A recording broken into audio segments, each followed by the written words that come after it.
After a royal sweep over the weekend, our Sox got a much-needed day off to recharge and refocus on the next challenge at hand, and it's a big challenge.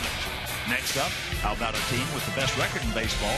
But the Giants, well, they're on a little bit of a downslide now, and John Danks looks to make sure that trend continues tonight.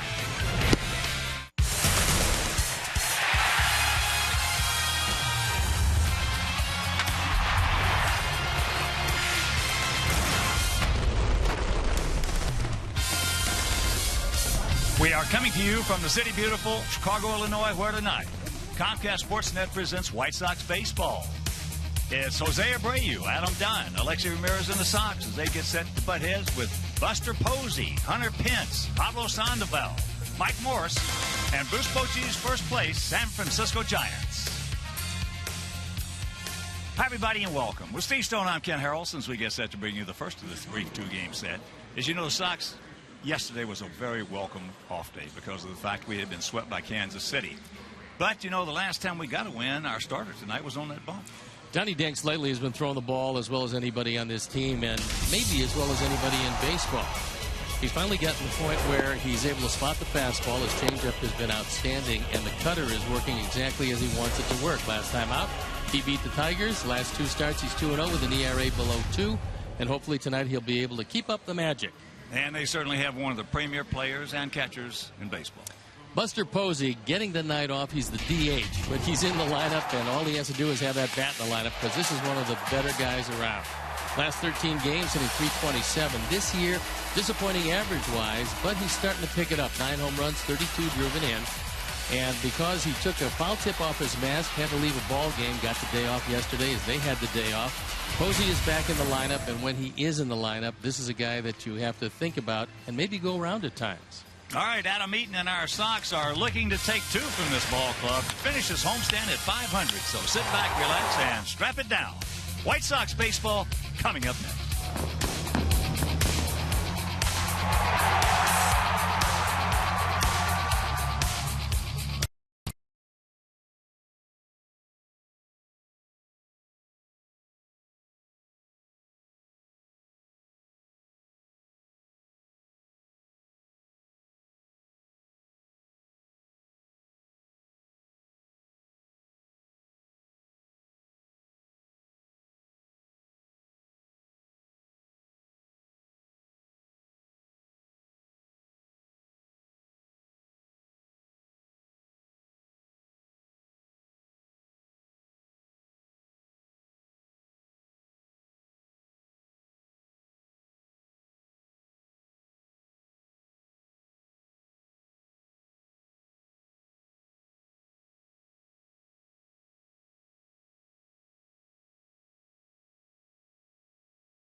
Comcast Sportsnet is brought to you in part by your Chicago area and Northwest Indiana Lexus dealer, who invites you to test drive a Lexus today.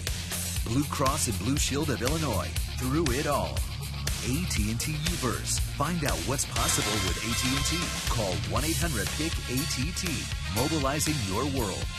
And by Ford. Check out America's freshest lineup at your local Ford store or at localfordstores.com. Welcome back to beautiful U.S. Cellular Field. It's 78 degrees at game time, and this is a battle of a couple of clubs really struggling. So you can see the Giants 1-6 in their last 7 games. The ERA way up there. Season ERA, however, is 3.29, and that's very good. Our Sox, losers of 4 straight. The batting average, not near what they need to be able to win some ball games. Outscored 26-6 in those 4 with an ERA that's also way up there. But the difference is the Giants 6 games in first place over the Dodgers. Let's take a look at how Bruce Bochy is going to line up his San Francisco Giants tonight. It's Gregor Blanco leading it off with Hunter Pence in the 2 spot. Buster Posey, the designated hitter tonight. Pablo Sandoval, Michael Morris, Hector Sanchez, Brendan Crawford, who's been hot, Juan Perez, and Brandon Hicks rounded out. The defensive setup and how they'll line up behind Johnny Danks. It's Diaz, Eaton, and Viciedo in the outfield with Gillespie, Ramirez, Beckham, and Abreu in the infield. Tyler Flowers gets a nod behind the plate, and our Lexus pursuing perfection starting pitcher is Johnny Danks, who's 5-5 this year. His ERA 4.17. Last 4 starts, he's been absolutely brilliant, and that's gotten that record, which was way down there, back up to even. So he looks to go over that tonight. The umpires for the game tonight: Bill Miller, the crew chief, behind the plate. Mike Everett is at first. Chad Fairchild is at second, and Vic Carapazza is at third. So an interleague game. And there is the skipper, Bruce Bochy, one of the best managers in all of baseball. And he realizes that his team, if they're going to hold off the Dodgers, better start to heat it up soon. So they've thrown the ball around the infield, which means we're ready to play baseball, and I'm ready to turn it over to my play-by-play partner, Ken Harrelson. All right, Stevie, thank you. And once again, good evening, everyone, and welcome to White Sox baseball. Right here on Comcast Sportsnet, so happy you could join us for the first of this brief 2-game set. Giants come in hitting at .251 as a club with a 3.29 team ERA. Giants 20-12 on the road this year, 23. And the first pitch of the ball game is up high, 23-15 at home. Corners in close for Blanco. Gregor Blanco 6 for 7 in stolen bases. Gillespie runs out of room.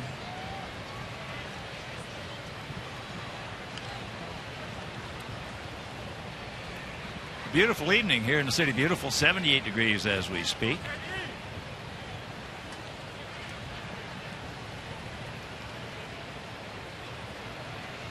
Blanco made the ball club out of spring training last year and hit .265 for these Giants. And this is just the 7th meeting of the year as Alexa's got this one. Not the year, but in the interleague series between these two clubs. In the first 6, our Sox have won 4.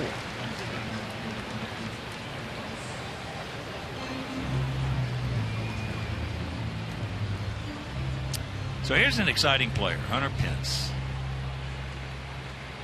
Mr. Energy. He's hitting at .297, 9 homers, 26 driven in, 7 for 8 in stolen bases.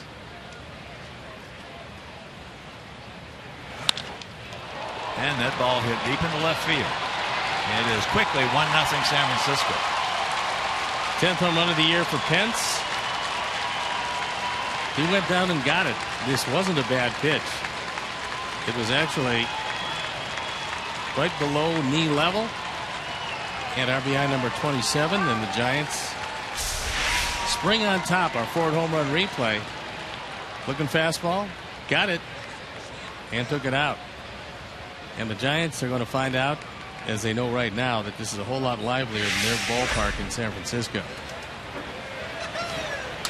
So here is Buster Posey. Hitting at .271, 9 homers, 32 driven in.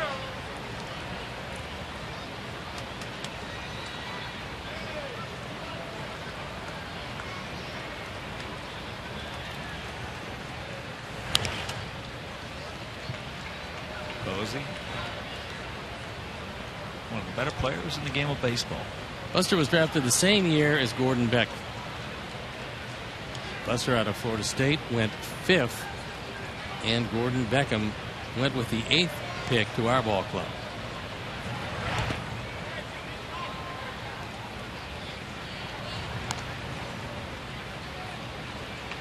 Career .303 hitter. Not the most powerful man around, but a line drive hitter, and a lot of those line drives wind up out of the ballpark.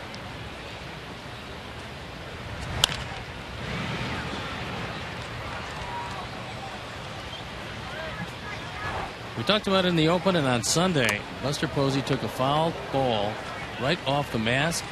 He was checked for a concussion. Passed all of the tests, but he's a designated hitter here tonight.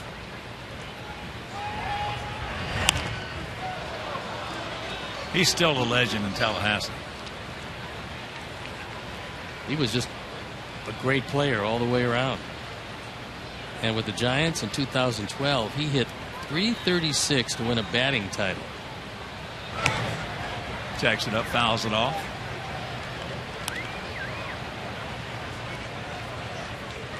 Yeah, we had people on certain games, obviously big games, when we were playing Florida, Miami, somebody like that. A lot of people from Orlando will go up just to watch Posey play. That's 5 hours. As he gone, 2 down. Good straight change, had Posey well out in front of it.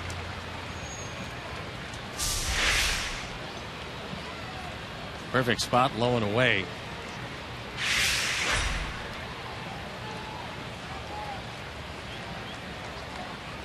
So here's Pablo Sandoval hitting at .258, 9 homers, 29 driven in.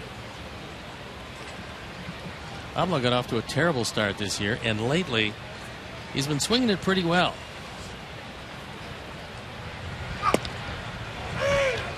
This is the last year of his contract, and the Giants are going to have a big decision. As you can see, right-handed, not near as effective as he is left-handed. Left-handed, almost a .300 hitter. Oh, what separates him from a lot of guys is that ball's in the center field for a base hit. It's not what he hits, but when he hits it. He's always been a very good clutch hitter. And surprisingly, adept at third base.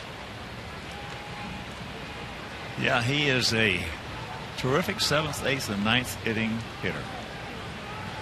But they tell me, I'm talking to Bochy and some of the other Giant players prior to the game, they tell me this is their MVP right here at the plate. Former Sox farmhand. Michael Morris can hit it a long way, and he's hitting it a lot lately. With us, he was a 6'5" shortstop.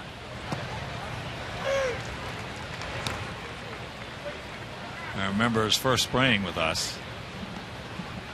One of the coaches saying, "Have you seen our 6'5" shortstop down over there in the backfield?" I said, "No."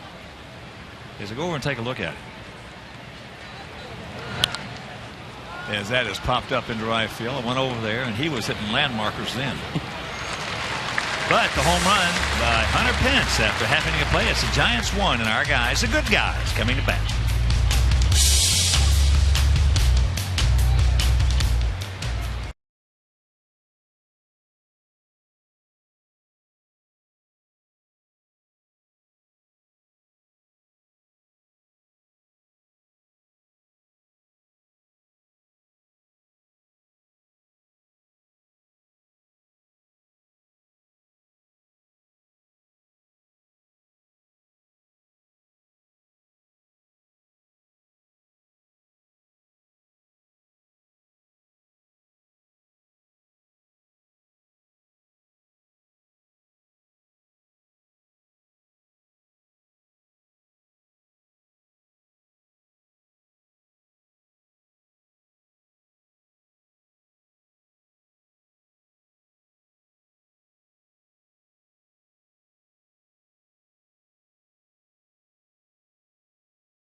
Our Sox tonight, it's going to be Adam Eaton, Gordon Gillespie, and Gordon Beckham, and Connor Gillespie at the top, with Abreu, Dunn, and Ramirez in the middle, and Viciedo, Diaza, and Flowers behind the plate. Alejandro has been hot.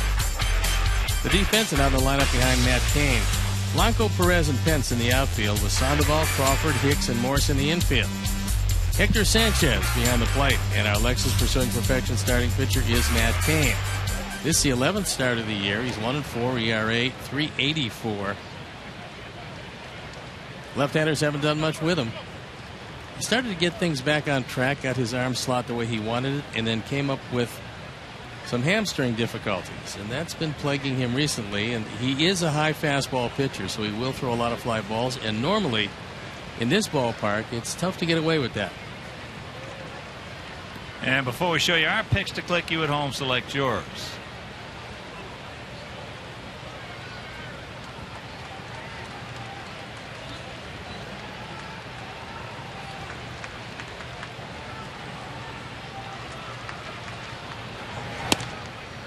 First pitch strike, says Bill Miller. Right at the top of the zone. And at 236, a homer he's driven in. 19. He's faced Cain in that D-back uniform 8 times, and he's drawn the collar. Sandoval well in on the grass at third. Very quickly, the count 0-2. Our Sox come in hitting at 255 with a 4.37 ERA.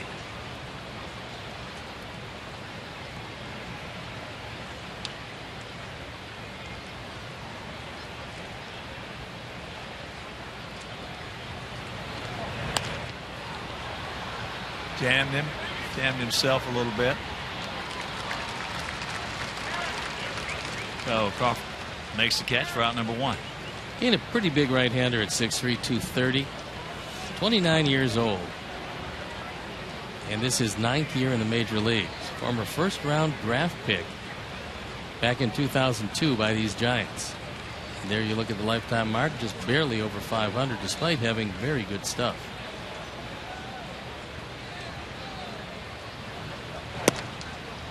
Gordon takes first pitch strike. Gordon at 283, 4 homers, 15 knocked in. Well, make no mistake about it, when Matt Cain is right, you can wrap it up and send it to Cooperstown most of the time. He was right in 2012, 16-5, by far his best year.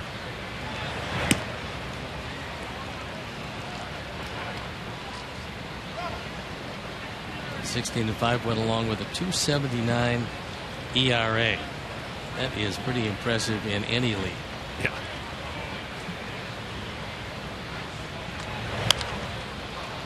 Fouls that one back and count 1-2.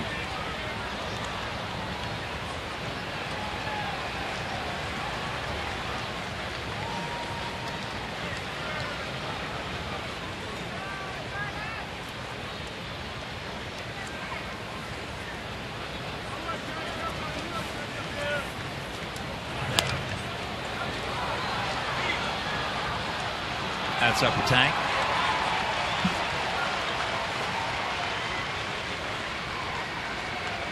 Yep. Who's Boatsy? Man. Most under the radar manager in the game.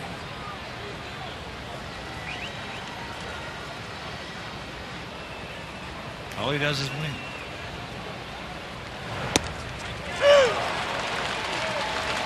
Right on the outside edge, so 2 down.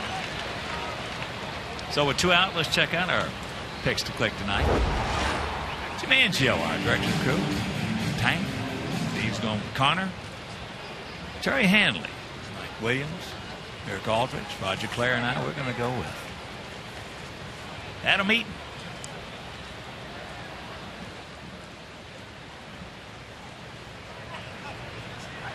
There's Connor. Former Giant himself.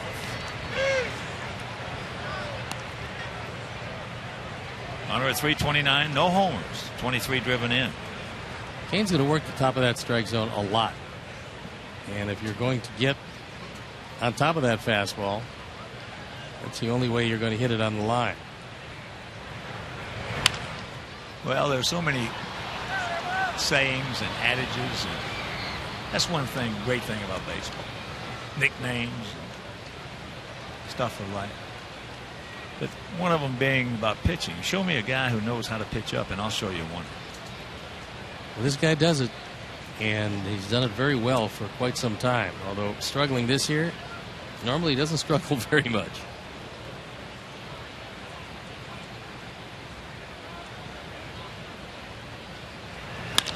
That's back through the middle.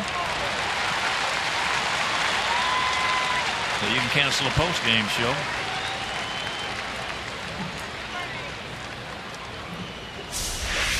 It's always fun to do well against your former team, no matter how many times you face them.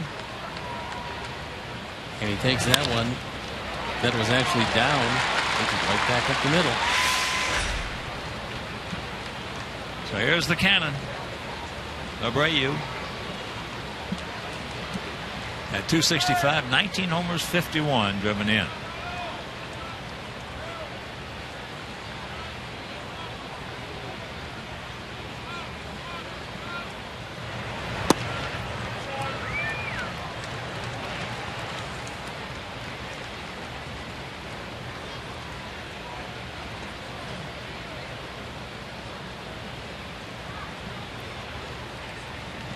Kane has given up 9 home runs this year in 59 innings.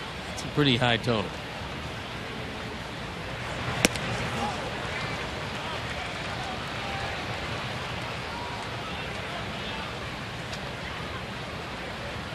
One and one to count. Done on deck.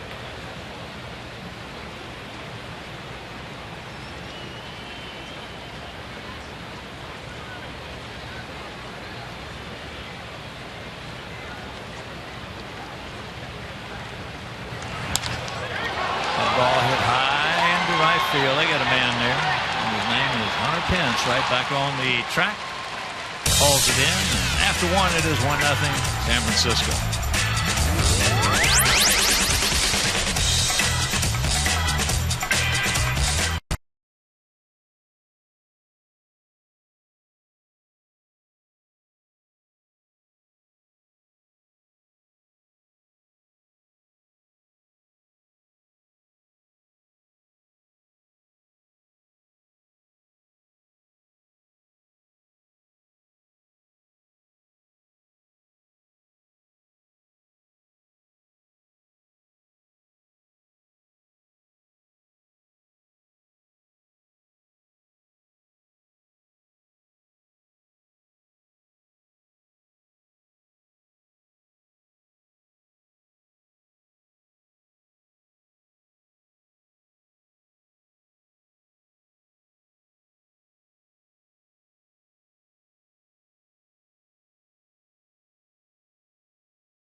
And as you can see, it's Melky Cabrera, Mike Trout, Jose Bautista in the outfield, leading the way with Josh Donaldson, Derek Jeter, Robinson Cano, Miguel Cabrera.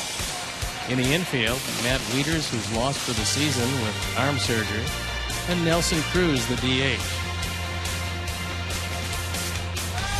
13-time American League All-Star Derek Jeter of the New York Yankees, less than 5 million votes behind 13-time All-Star Ken Griffey Jr. Griffey amassed over 50 million votes during the course of his 22-year career, and I don't think Jeter's going to catch him this year. No, he won't, but Jeter's closing in on your money earnings in your career. He does that every day. All right, we were talking about Matt Cain as Hector Sanchez grounds out. Being a guy who will pitch up. When you won 25 games in 80, I didn't see I saw the All-Star game, of course, which was just phenomenal.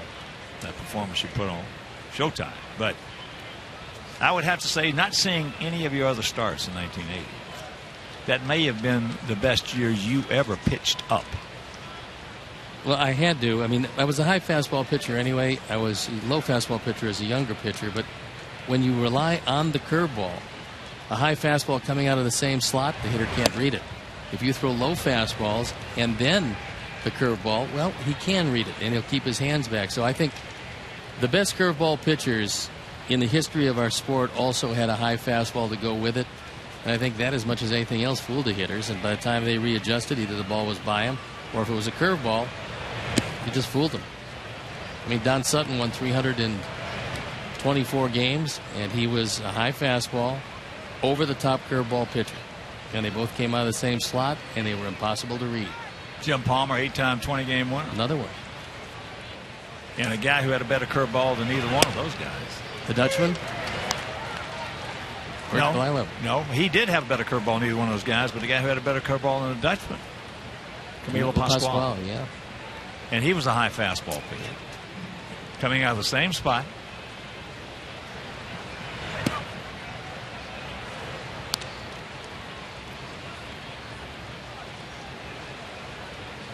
These kids are indoctrinated at such a young age, and primarily a lot because of the aluminum bats as well. That's helped contribute to that philosophy of these coaches. Keep the ball down, keep the ball down, keep the ball down, keep the ball down. I think it's nice to go down by design if you can go up and go up by design. Change the eye level of the hitter, because then the hitter's in a world of problems. We've seen a lot of face-high fastballs thrown by hitters and that are not overwhelming fastballs. There's a chopper 2 hopper.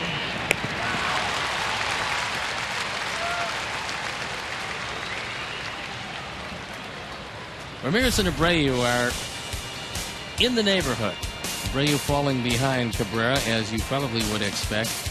But Ramirez, not all that far behind Derek Jeter. Now, I don't know if he's going to catch him, but for those of you out there, vote early, vote often, and vote for Jose and Alexi. And get them to the All-Star game. Well, I would have definitely voted for Abreu over Cabrera. But I must say, under the circumstances, if I were voting, I would vote for Jeter. Not because of performance, only because of the career he's had.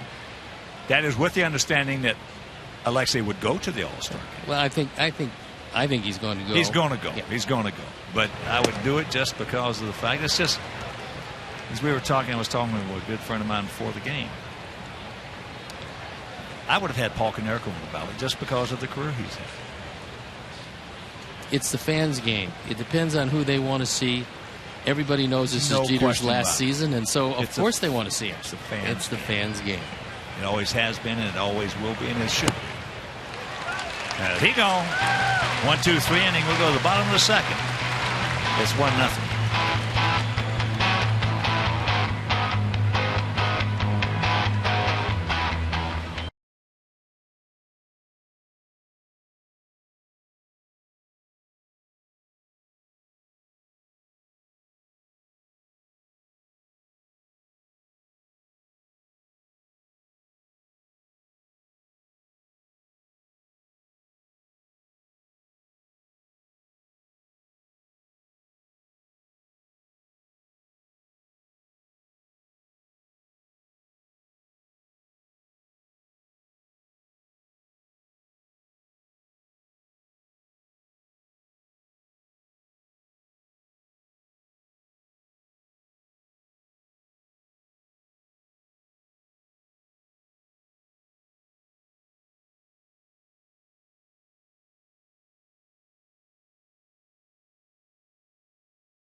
Nobody out, and the Sox clinging to a 4-3 lead.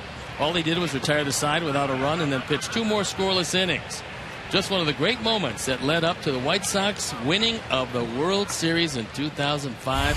And what a pitcher El Duque was for a long time. You talking about some stones? He had them. And I'll never forget that. My wife Eris and I were watching that game, and when Ozzie went out to bring him in, I'm saying, don't bring him in. Don't bring him in. Don't do it. That's the no, yes. Then shot.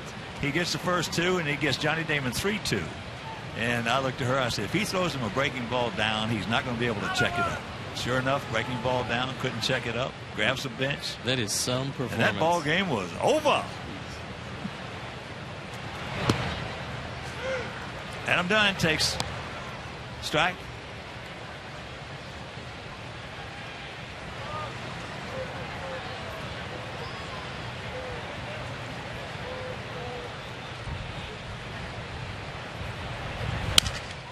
And there's a little jam shot. Would you do anything different if you knew that this guy is just going to be a high fastball pitcher? When he throws a fastball down, it's probably a mistake by him. Yeah, according to the consistency he's getting an all-speed pitch over. If he's getting that over, there's one thought you got to have: make him get it down. Hard throwers who pitch up, you got to make him get it down. If he's not getting the secondary pitch over. Right. So it's you don't do what Matt Cain's done unless you get a pretty good idea of what you're trying to do. Now, doing it's another story. Well, he has a curve and a slider to go with it, but he is known primarily as a fastball pitcher and a high fastball pitcher at that. Well, if he's struggling a little bit, in my opinion, from what I've seen in my life, and you and I have discussed it many times over these broadcasts, a right-hander has a lot of trouble a lot of times with a curveball and a slider. One of them's going to suffer. So if that's the case, take one of them away until you get back on track. Back in 2012, he did throw that perfect game, so he's pretty good.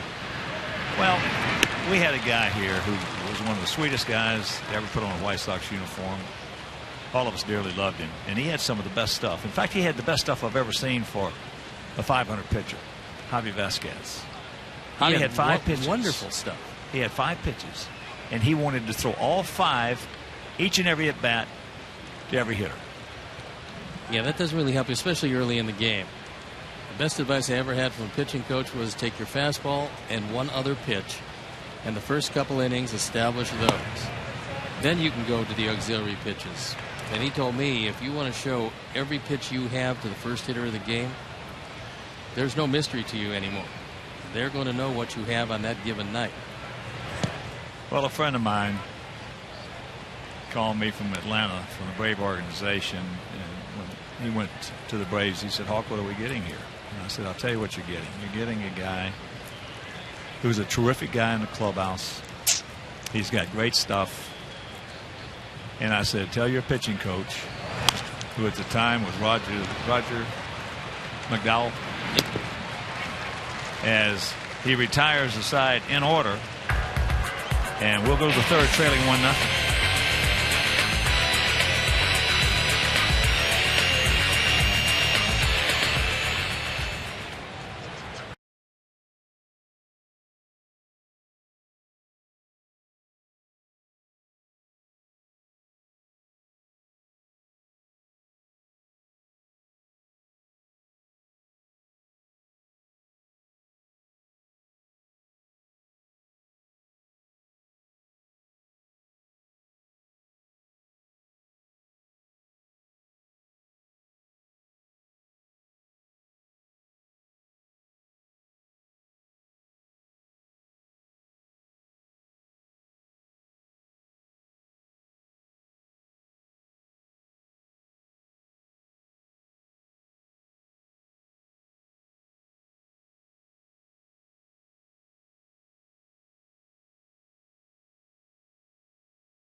liked.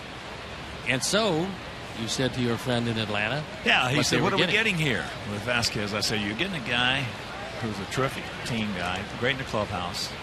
He's a perfect gentleman, great competitor, and he's only got one problem. He's got 5 pitches, and he wants to throw every one of them, every hitter, every time he comes up here. So tell your pitcher. I said, who's your pitching coach? He said, Roger McDonald. I said, okay, tell Roger. Tell him to take either the curveball or the slider and stick it where it shouldn't be stuck. And use one or the other in the game. They're both good enough to win. He had 5+ major league pitches. And his best pitch when he left us was his changeup. So he was really. He finished up 165, 160, and he had the best stuff I've ever seen for a guy who loses 160 games. Probably was better suited in the National League because he was a pretty good hitter. Fielded well, did a lot of things right. Hard to believe, just 5 over. Ball into left field. So Brandon Hicks is retired.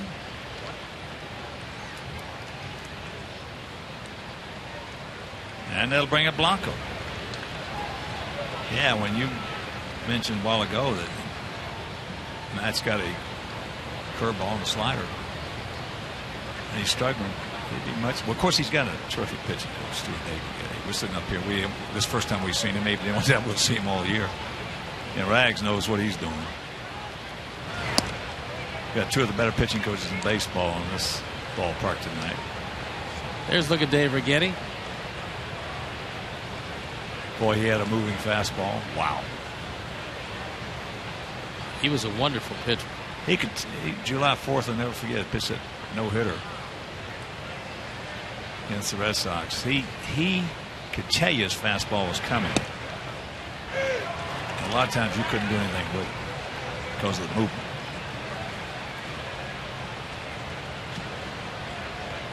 .46 career ERA for Rags.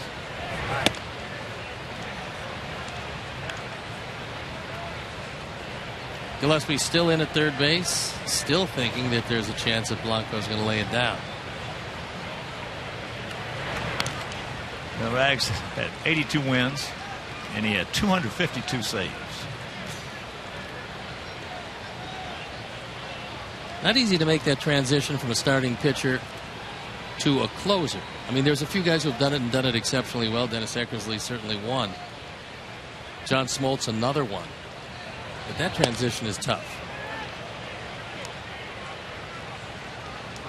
Blanco popped up to Alexei.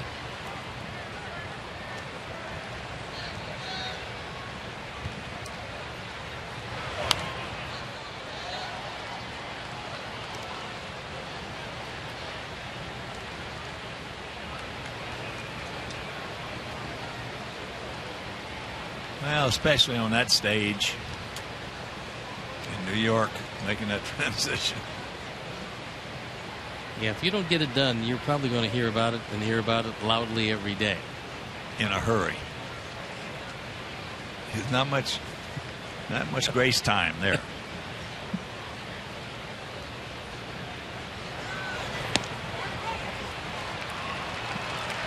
So that is the first walk in this ball game, coming to Blanco, who is 6 for 7 in stolen bases.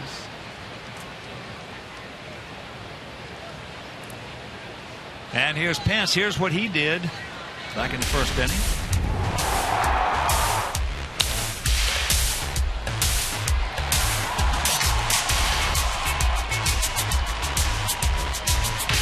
He's a fun guy to watch. That was number 10.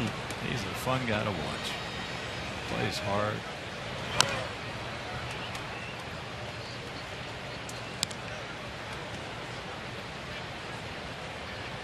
Blanco decides to take a substantial lead at first base. John's got to be able to pick him off, but I'm certain they probably have the report saying how good that move is. Telling you how good it is and actually seeing it, 2 different things, however. He's got a pretty good lead.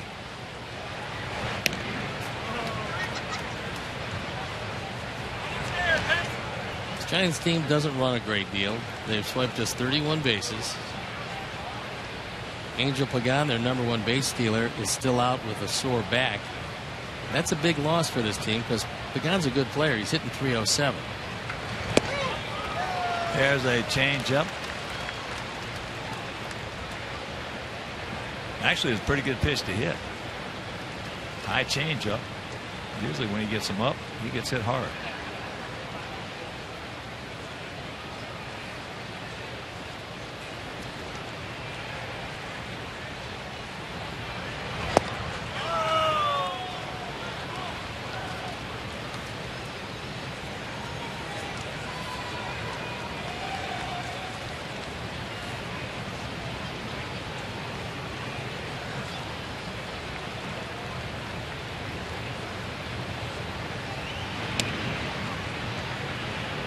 It's one of those guys that somebody must have told him a long time ago.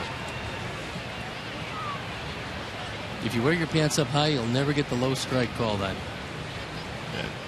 There's going to be a lot of people come watch you play one time. It's going to be the first and last time they ever see you play. So give them something to remember. Well, he does wear about the highest hitched up pants that you'll see in this day and age. They are up there. He's trying to stay away from the wedgie. Well, as usually, that was a philosophy of hitters. They thought that if you had those high socks, you wouldn't get that low fastball called too often.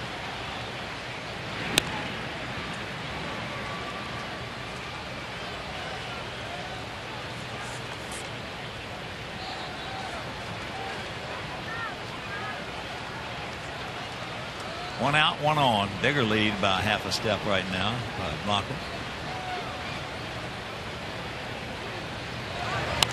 There he goes.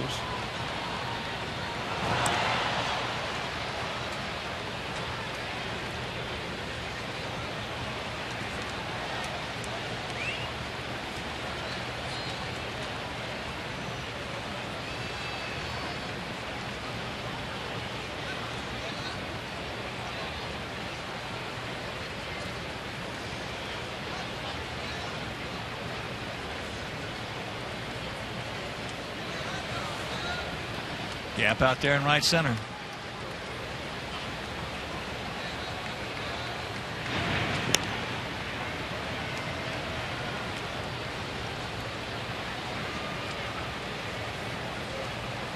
Hunter Pence is one of those old-fashioned players that believes that if you can walk out there, you should be playing.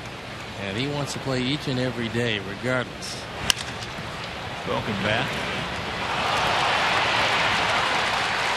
Be an error.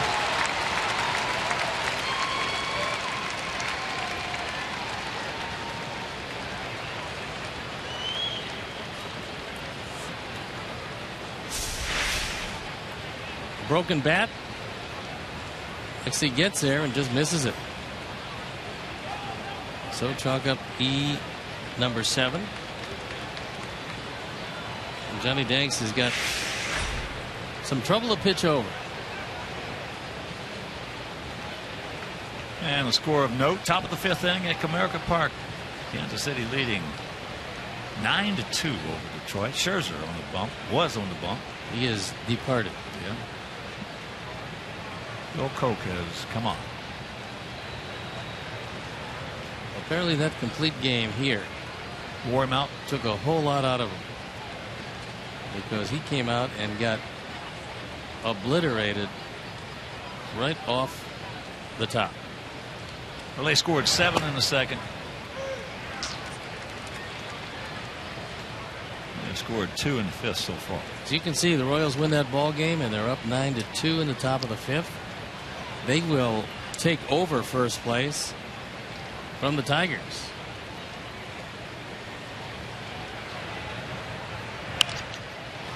That's going foul.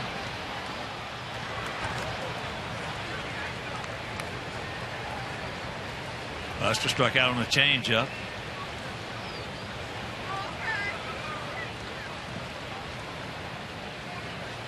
Not real good this year in that clutch hitting department. 129 since May 30th. And last year he hit just 2 home runs after the All-Star break. So he made a pledge that he would try to get stronger. Try to keep up that strength throughout the year. Very difficult if you're catching every day, but it helps if you're catching in San Francisco, where it's a whole lot cooler most of the time.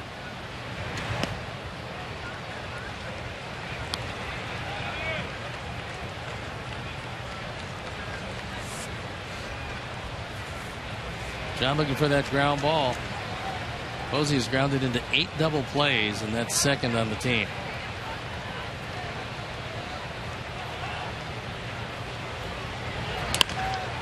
There's a shot for a base hit. The Broncos being waved around. And it's a 2-0 Giant lead.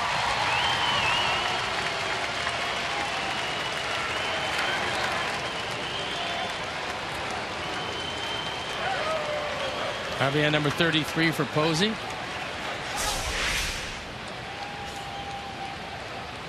He got that straight change. It was down, but it was out over the plate. And he smoked it. Tim Flannery, the third base coach, waving him all the way.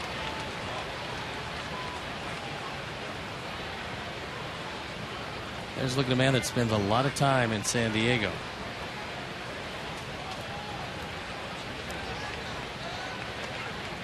There's Pablo Sandoval. Single back in the first inning.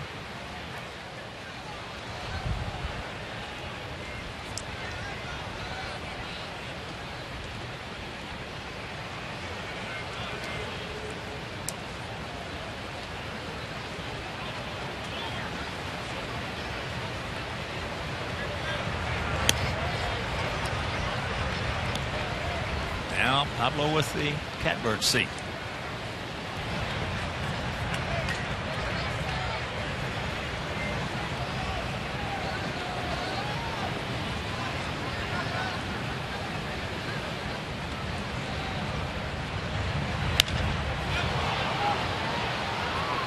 He got away with one right there, right down the middle. 2 out. Sandoval just doesn't swing the bat near as well right-handed as he does left-handed, and that ball couldn't have had more in the middle of the plate, unfortunately. Pablo popped it straight up in the air. Pablo knows he had a cookie.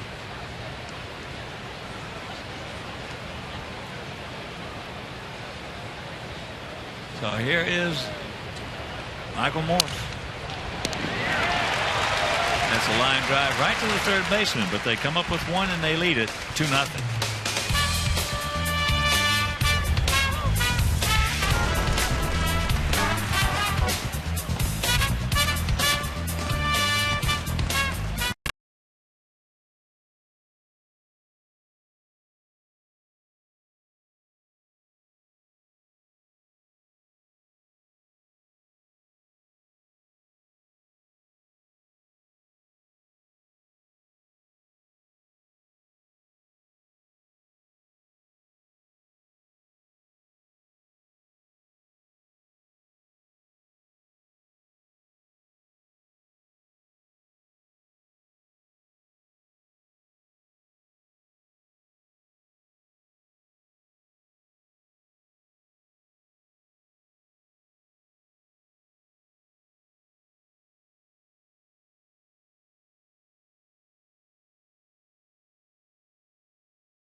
closest in baseball, and the White Sox are right in the thick of things.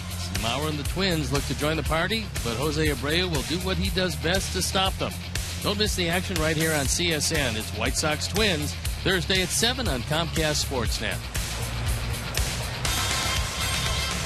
We trail it 2-0 here in the bottom of the third. It'll be Diaza, Flowers, and back to the top of the order with Adam Eaton. Alejandro, 2 for 3 lifetime off Matt King. Takes a change up for a strike. That's one of the things that's really changed in this recent vintage is a lot of first pitch change-ups. Used to never see that because he used to tell you don't change up on the first pitch. You're not changing up off anything. But very few hitters are going to swing at that first pitch change. That's hit deep in the left field, but they got a man there. Gregor Blanco.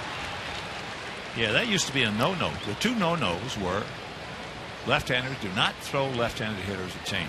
That was number 1. That could never make any sense, but yes, it was. It was. Yeah. Shows you how archaic it was. Number 2 was don't start a hitter off with a changeup because, as you just said, you're not changing off anything. And more times than not, they do exactly what Diaza did. They just take it. Well, that's long been dispelled because guys with good changeups can throw it any time to any hitter.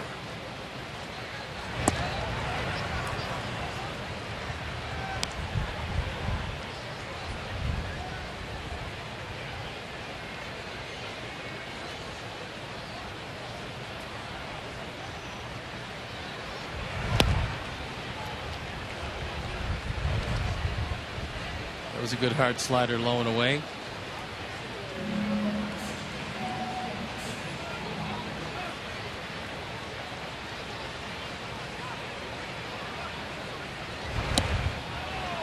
He hung that one and got away with it. Well, when you're struggling like Tyler is, you get cookies and you can't do anything with it. That was a slider that just was like a cement mixer. That's the one that just keeps spinning and stays right there. A spiral. Yep.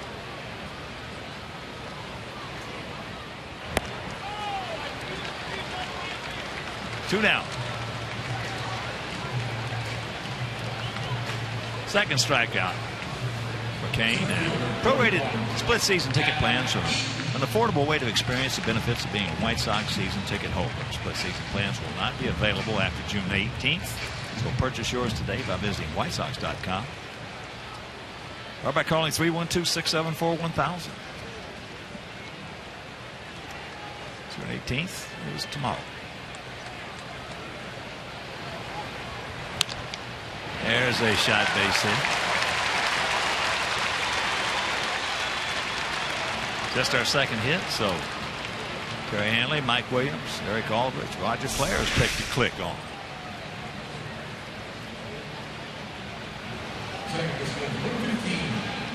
Takes that one through the right side. We're looking for some 2-out magic off the bat of Gordon Beckham. We're looking for any magic we can get. At this point, the way things have gone offensively, yeah. Any kind of magic will do. Gregor Blanco very deep in left field for Gordon. And that one got a piece of Hector Sanchez on the way by.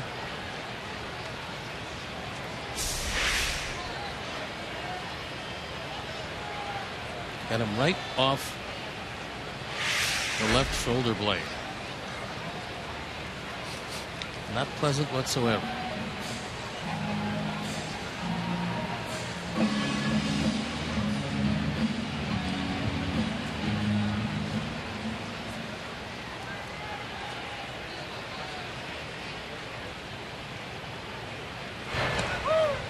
Sanchez has his fingernails done in a fluorescent green.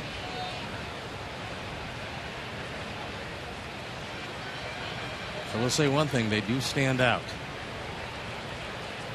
You have a matching scarf. Yes, and shoes to match. No, I don't think so. Maybe.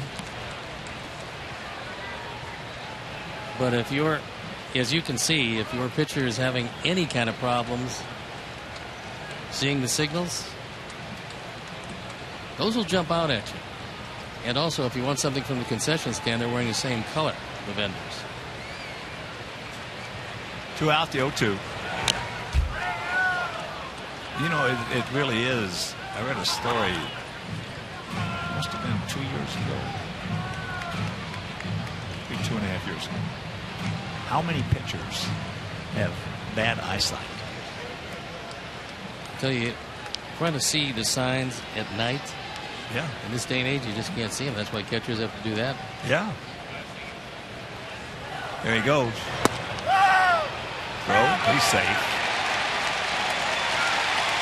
Picks up his 6th stolen base. Got a very good jump on Kane, and not much Sanchez could do.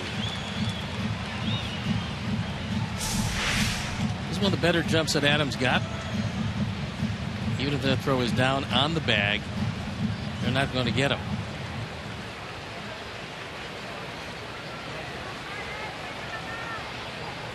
Now pick him up.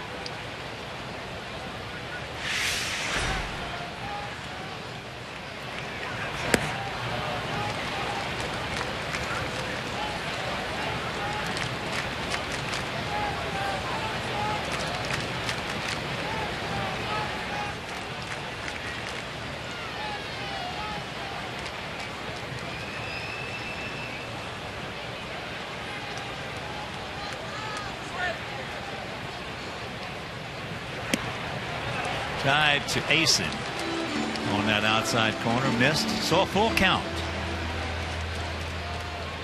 Gillespie on deck. Gillespie singled back through the middle for our first hit back in the first inning. So Kane's going to try to get Gordon out right here.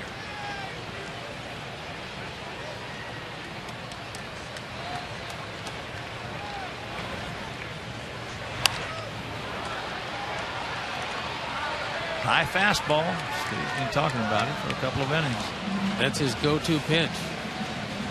And now Sanchez decides to go to the mound. High heat. Gordon able to fight it off and foul it back.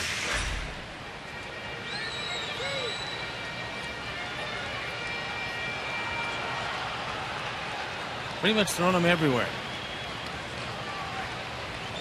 Trying to get him out of the way.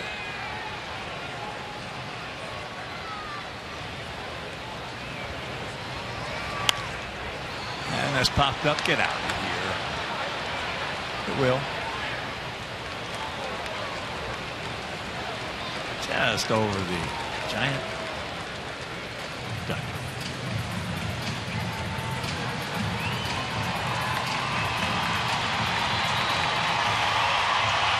Outfield, shading him to the right.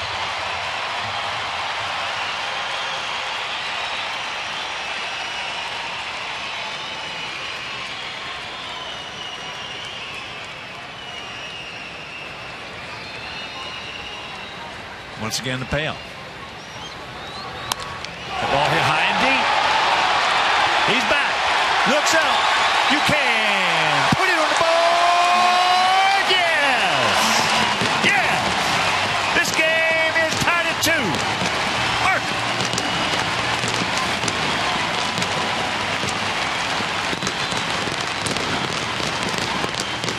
Fifth home run, RBIs, 16 and 17 for Gordon. He got one up and on the inner portion. It looked like a hanging slider. And he took it out. Well, a portion of that has to do with the guy at the plate right now. And the base that he had back in the first inning. On a 3-2 count. He had to feel like Sanchez went out to, hey, let's make this guy hit his weight. Let's still walk in and get the left-hander over there. 2 out, nobody on, and a little magic. Yep, a little bit of 2-out magic.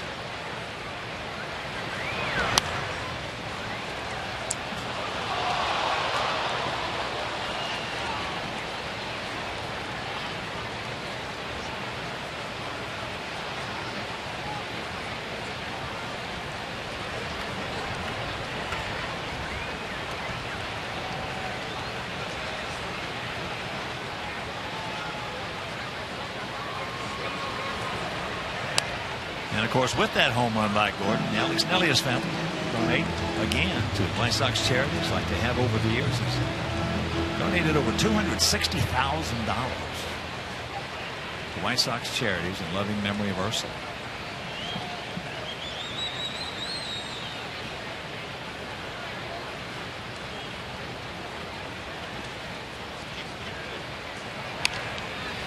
And that breaking ball popped up, but for 2 outs.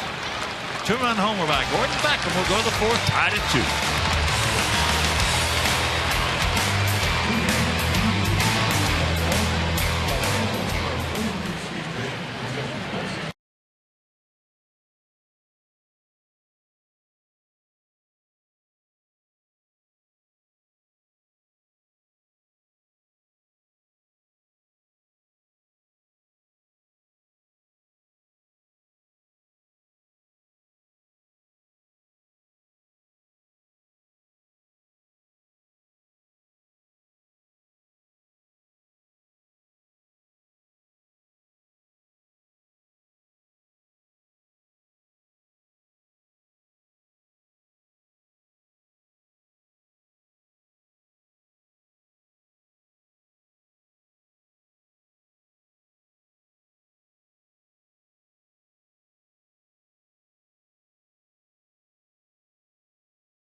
The White Sox wives, and who better to represent that than Jen Konerko. And Jen, we see you a lot here in a couple of weeks, and you guys doing a whole lot to raise some money for charity. And tell us a little bit about this event that's taking place at Bub City. It's taking place July 20th, at Bub City. This is our second annual event. Last year was quite a successful event and quite funny. We're doing the same type of concept. We have a live cover band, and we're going to be doing some fun game shows, some singing, some lip sync competitions. It's $125, and there's only 200 available spots, which is a lot less than last year. So these tickets are going to sell fast, and you can get them at whitesox.com. And you're going to get a chance to see players, well, you've never seen them before. You're going to get a chance to see their talents off the field, things that they can do, and things that just will make you laugh. Or that they shouldn't do, but they're going to do anyway. Yeah, that's probably going to happen. Okay, so visit whitesoxcharities.org to get your tickets, or call 312-674-5391. And Jen, thank you very much. We appreciate it. You guys do a great job, and we're looking for more of the same this year on July 20th at Bub City. Yep, thanks for having me.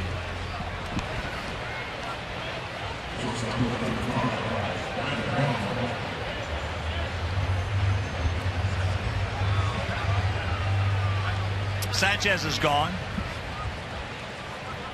And here's Crawford. A 2-2 tie here in the top of the fourth inning. Gordon Beckham.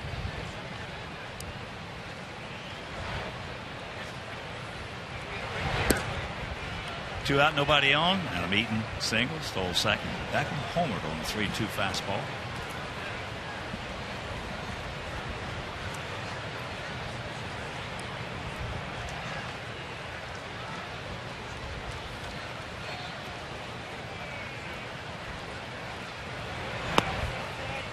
The Giants turned over the shortstop position to Brandon Crawford. They knew that he could field. In fact, they thought he was a very slick fielder, and they were hoping if he'd hit 240, then they would be very happy with that. But he's shown he can hit the ball out of the ballpark. He's driven in 35 runs, so he's done a terrific job. This spring, he looked terrific. Yeah. I mean, He looked like nails up there. Very solid player. Certainly what the Giants needed in that infield was a good man in the middle to start their double plays. Crawford is that guy. Count evens at 2. Bottom of the 5th in Detroit, 10-2 Kansas City.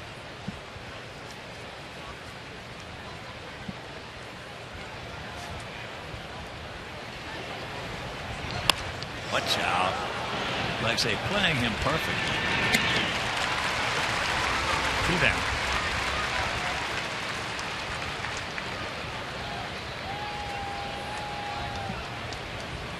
That'll bring up Juan Perez. Struck out his first trip.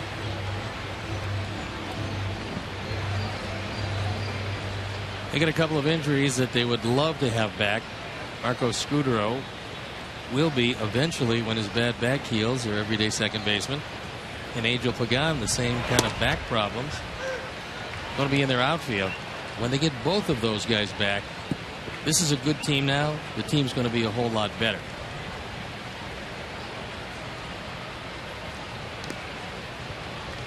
Well, all Scudero does is beat you. That's all he does. He's a good, solid player. That's all he does. Just beat you. And Tyler Flowers got to shake that one off because he got hit. So Johnny Dank's giving him a chance, as is Bill Miller, the home plate umpire. Scudero, not flashy, never has been, never will be. I talked to Bruce Bochy. He said, you know, in spring training when Scudero went down with the back problems, we thought he was 2-3 weeks away, and now we feel he's 2 or 3 weeks away. He said that back just is not healing, and there's nothing you can do about it. He gone. 1, 2, 3 inning goes bottom of the 4th, tied at 2.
Fan photo for a chance to have it shown on our broadcast later in the game. It's brought to you by AT&T.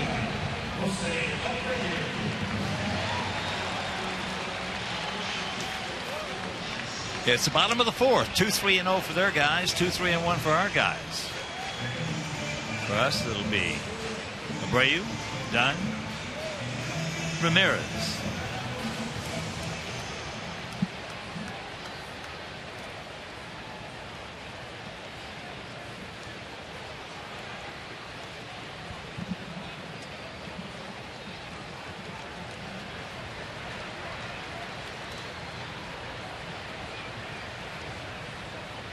Jose went out deep to right field his first trip.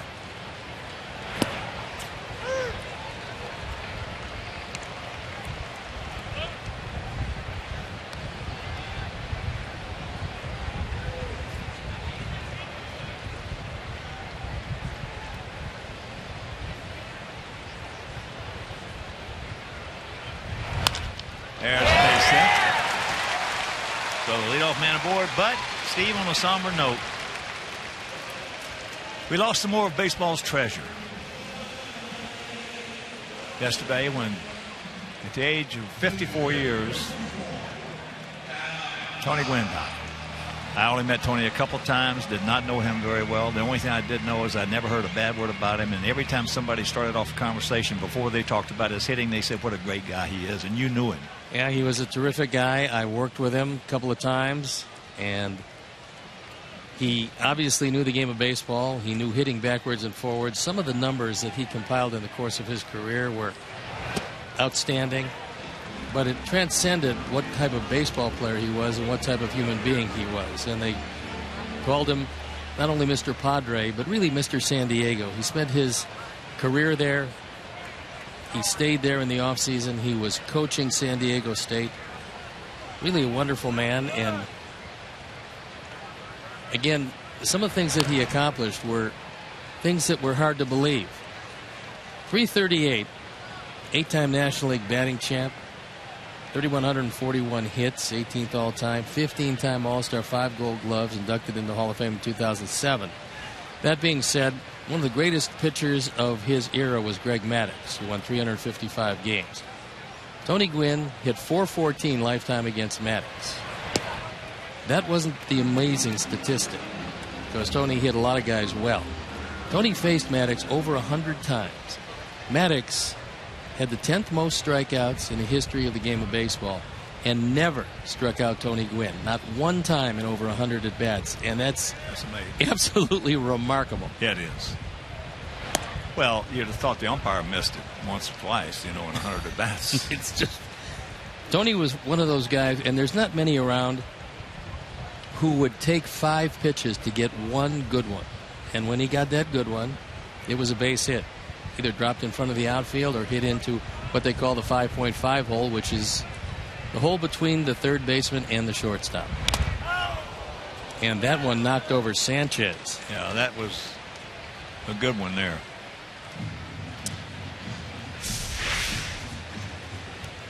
This one was absolutely flush on the mask, and he's still sitting down. Yeah, that was a good one there. That was... I got him just on the side where he would have been better off if it was flush.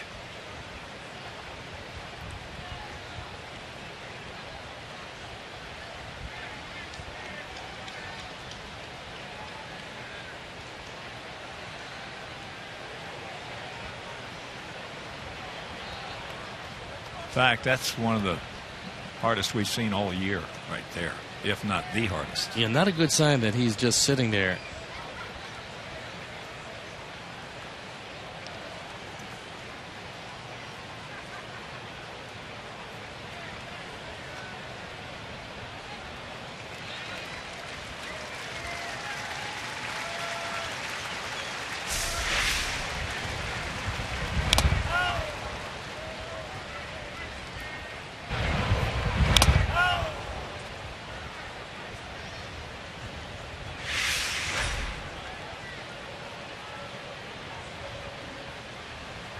Their trainer, Dave Greshner. Dave was a head trainer with the Cubs for a while, and he was with San Francisco before he came to the Cubs and went to San Francisco after he left the Cubs. Dave and I were talking a little bit before the game, and along with Bruce and Bochy, and they, like us, never see anything like what's going on now. The injuries have been prolific all through baseball.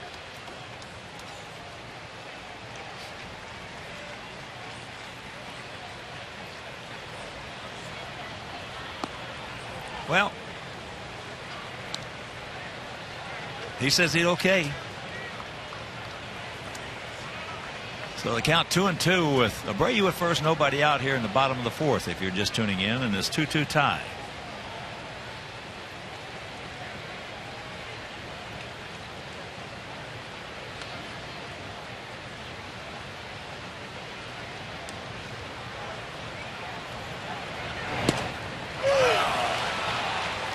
Good pitch. Got him. Backdoor slider. Didn't seem to break a whole lot, but he didn't have to. You see on the pitch tracks that it had the zone even before Sanchez yanked it back. Well,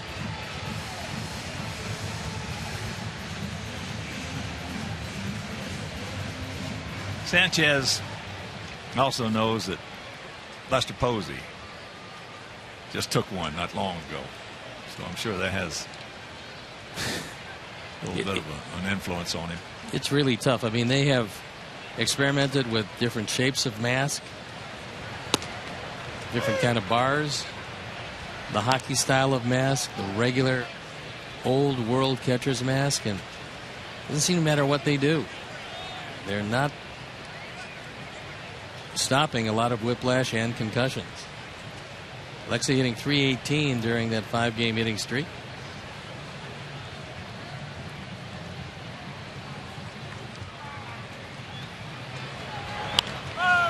That's high into left field, short.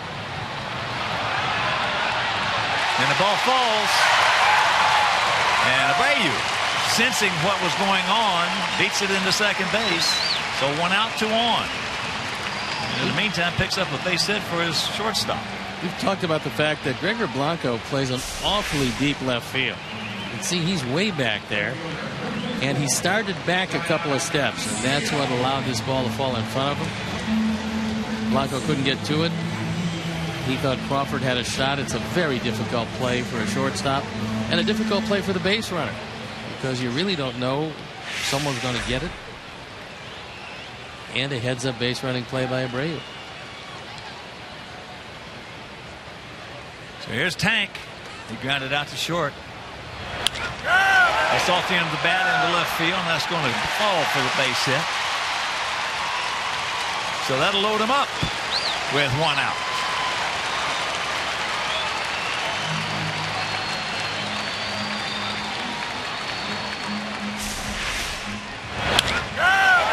One of those that you can't read very well. It's a hard swing from a strong man, and if you're in left field, you can't really pick up that it's off the end of the bat. And so it drops again in front of Blanco.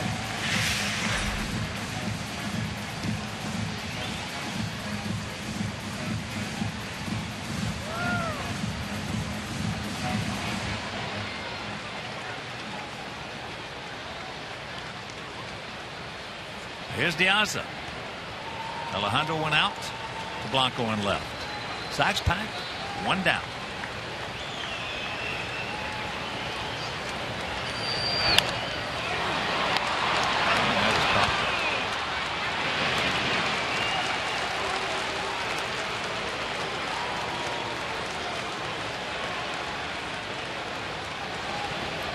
Time now for your AT&T Uverse Multiview. Terrific speed out at second base. And adequate speed on the corners. That was not a pitch that you would like to normally swing at in a situation where you need a fly ball. That ball was way in on the hands of Alejandro, and he couldn't do anything with it. Here's Tyler. He struck out his first trip. Sanchez keeps it in the vicinity. Kane does not have a wild pitch this year. That being said, he's done most of his throwing to Buster Posey.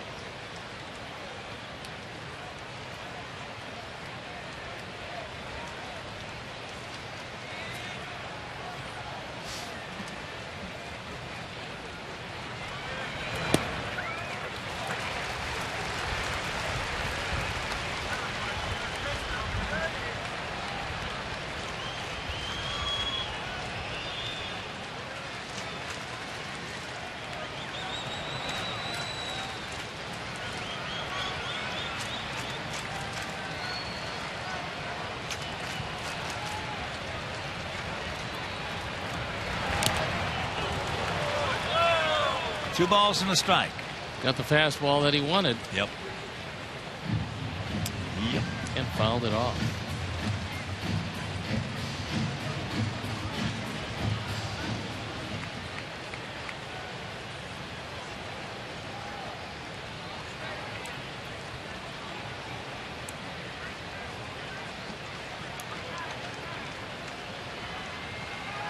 Come on, Tyler.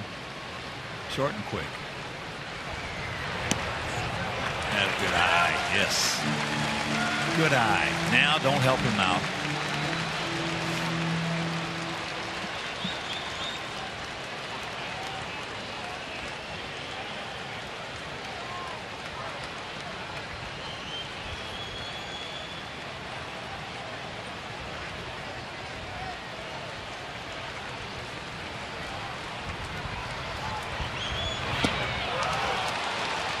Bottom just fell out of that sinker.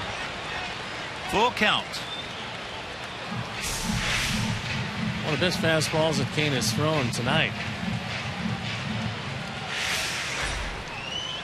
And Tyler saw that pitch above the knee, only to swing at it, and it just dropped out of the zone. And the payoff pitch with 2 out. And that's ball 4.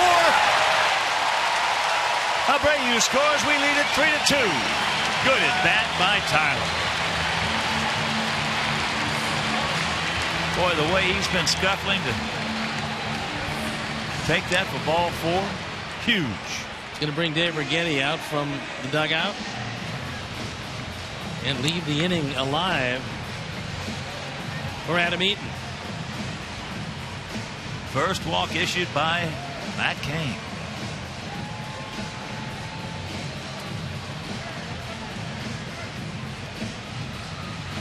And you can enjoy pierogies and Polish sausages at the ballpark as we celebrate Polish Heritage Night on Tuesday, July 1st. Now, the Sox are offering specially priced tickets to everyone with Polish heritage, their family, and friends. Tickets start at $10 for lower level seats. So WhiteSox.com/PHN. So here's Adam Eaton, 1 for 2 with a run scored.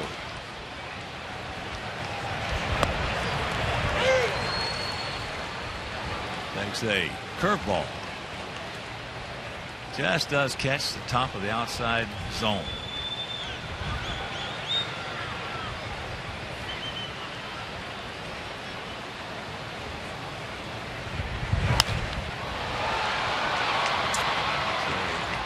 Chases one almost a blueprint of the first pitch.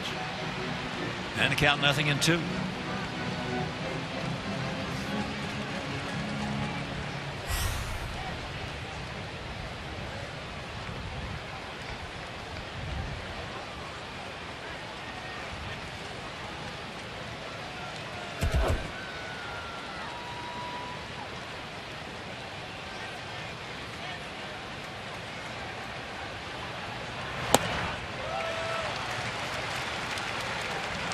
Tried to heat him upstairs, but that ball wasn't all that enticing because it was way up and out of the zone.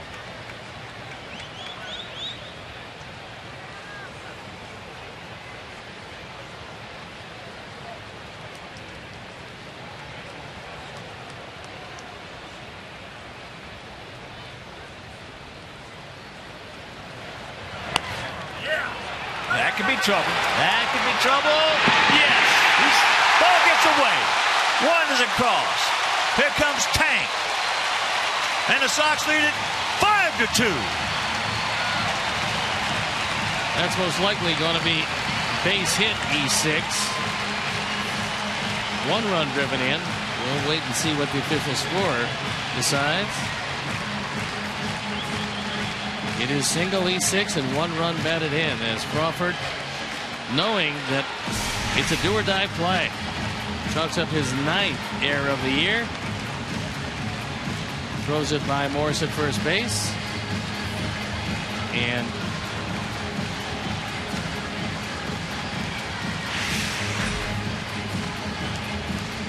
Herm Schneider is out there wanting to talk to Tyler Flowers.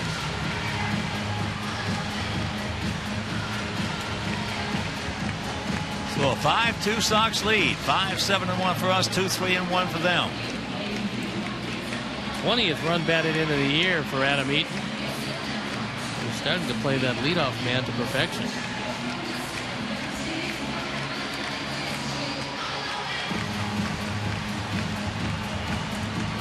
Don't stop now, boys.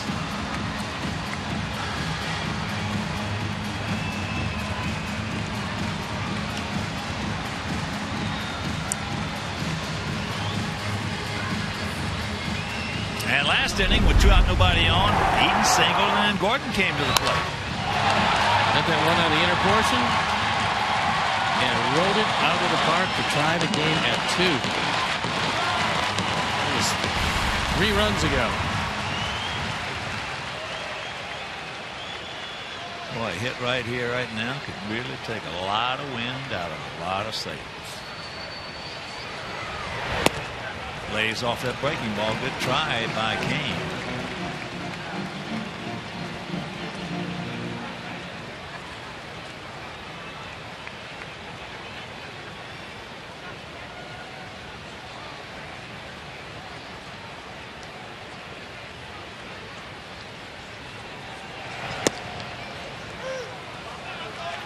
That's a B pitch right there. Right on the outside edge of the outside. 1-1.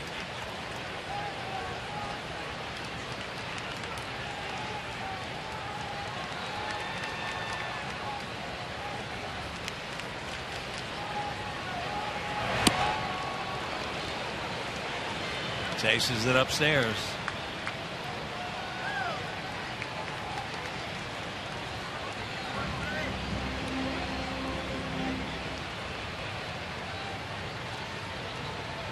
Adrian Nieto getting loosened up.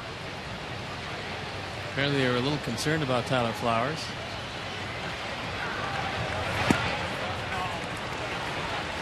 Little teaser right there. Lays off of 2-2.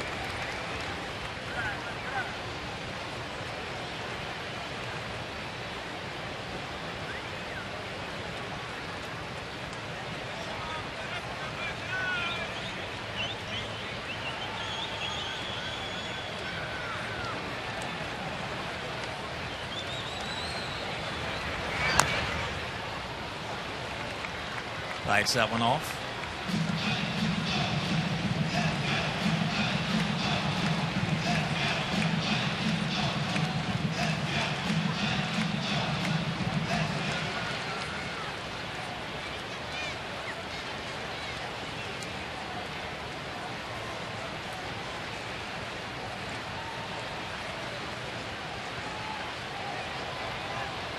And the 2-2.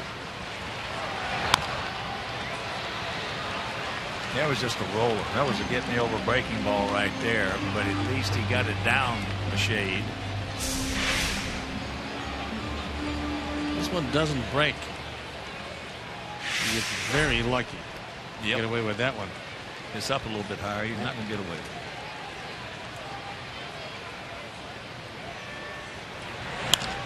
There's a shot right at him. That's a hang woofing for Beckham. Dadgummit. That's a bullet right at Hunter Pence. But we put a crooked number up there. We're going to the 5th, leading 5-2.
Fifth inning, it'll be Hicks. Then back to the top of the order with Blanco.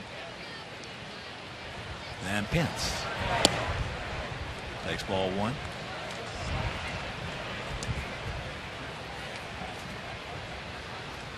Brandon Hicks went out to left field his first trip.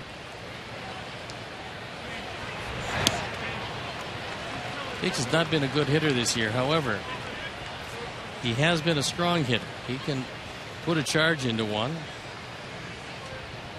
But overall, it's been a little disappointing for him in place of Marco Scudero.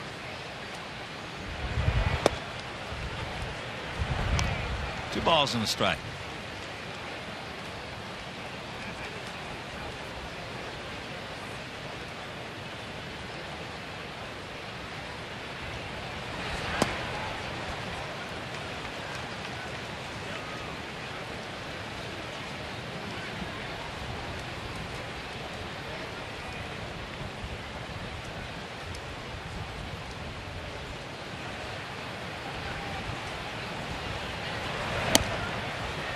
Dreaded leadoff walk.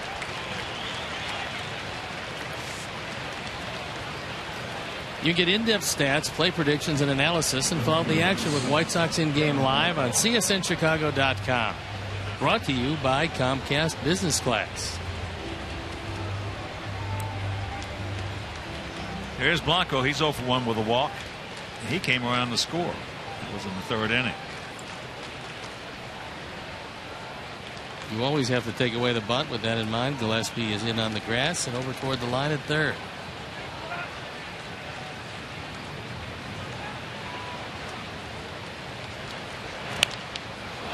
That's high in the right field.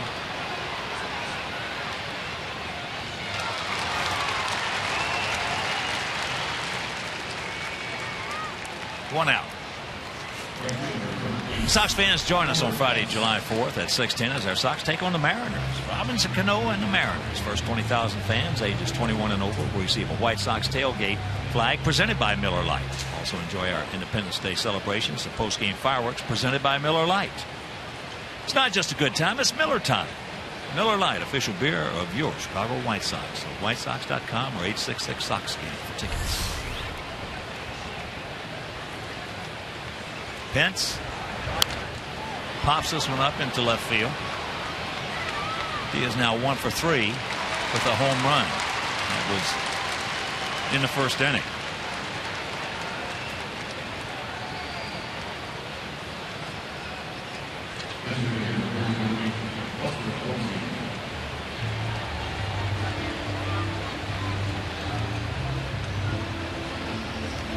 So here's Posey. Buster 1 for 2 with an RBI.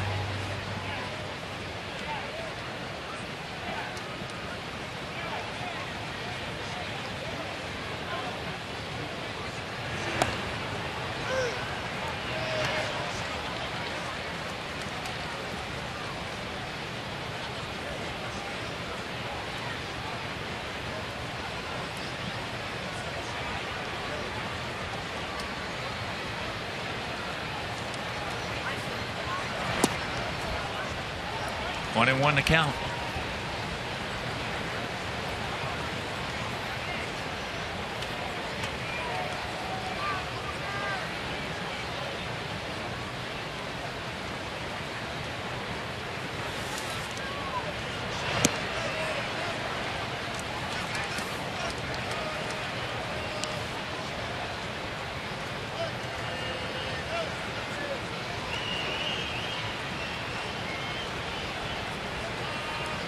Infield playing Posey as a pull hitter. Outfield playing him straight away.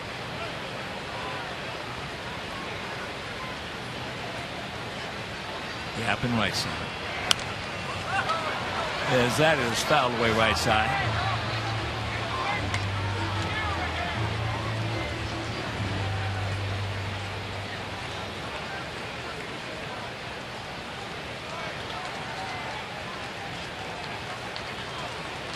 Hector Sanchez still looks like he's feeling the effects of that foul ball off his mask. That one you can understand. He probably still is. Yep. High. Man, That'll retire the side, so he pitches over the leadoff walk. We're halfway home, leading 5-2.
Better now with a 5-2 lead and a chance to add some more against Matt Cain. That game now 11-3 with Kansas City on top of the 7th. Well, the Royals are about as hot as anybody can get. They win every day. Well, as we talked about, that's a good ball club. It's the best lineup, really. If you're talking about both ways and both sides of the ball, it's the best lineup in the American League. Defense, they catch it. Offense, they don't hit home runs, but they sure can put some continuation hitting on you. If they get anything, and what has now become is there's a line shot base hit by Gillespie, so he is 2 for 3. But if they get anything out of Moustakas and Valencia, they're going to be double tough. Well, especially because it is a 6-inning game when you play it. And that bullpen just doesn't make a whole lot of mistakes, and you better hope to have the lead late, or that's pretty much it. You can phone it in.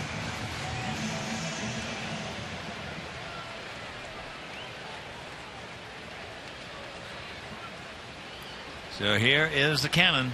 Went out deep to right field and singled and scored. That was leading off last inning. Start off that 3-run fourth.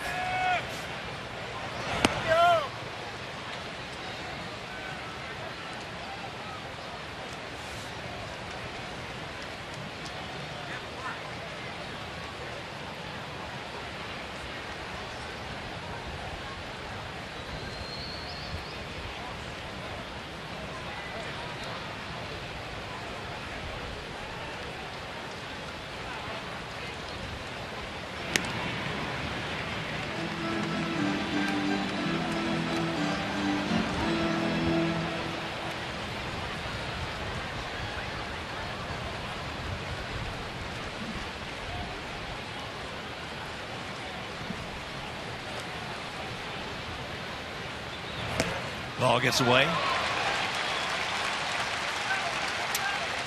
So now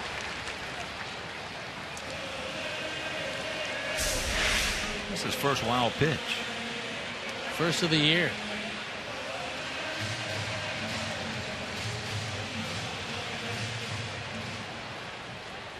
Boy, Sanchez went after that.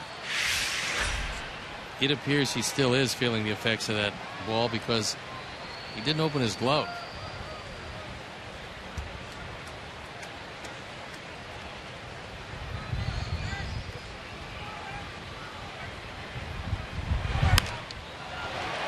softly hit. He was trying to get him over.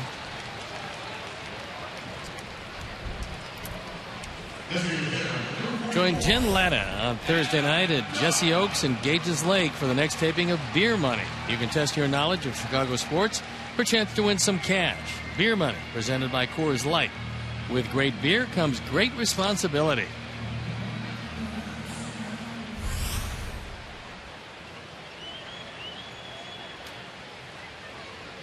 Here's Adam. Adam has popped to short and struck out.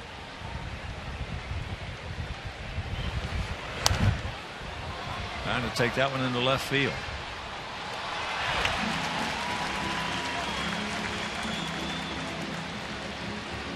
Wind is really kicking up here at the ballpark.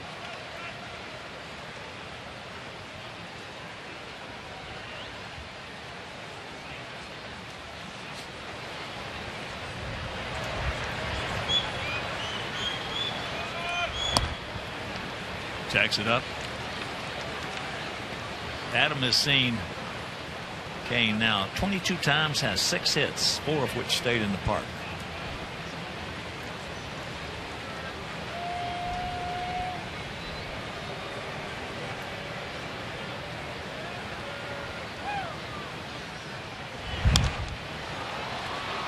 Shoves that one, and it's going to be a souvenir.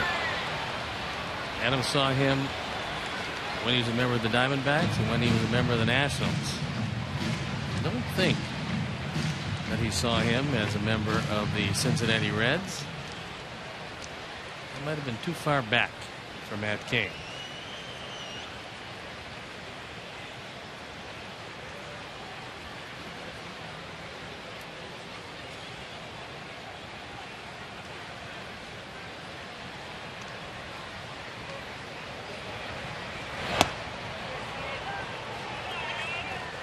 Good call by Bill Miller, because that ball started to come back, but it wasn't a strike. Bill Miller's had a good game on that play.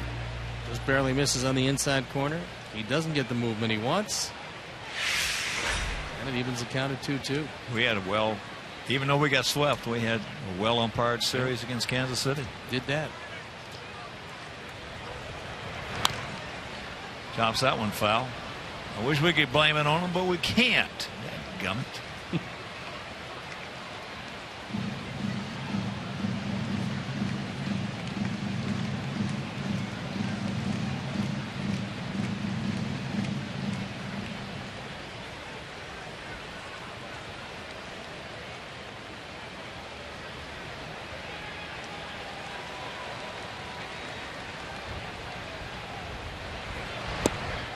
Good eye.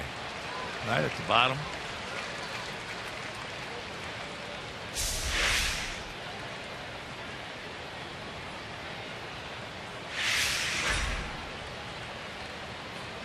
Didn't miss by much. No.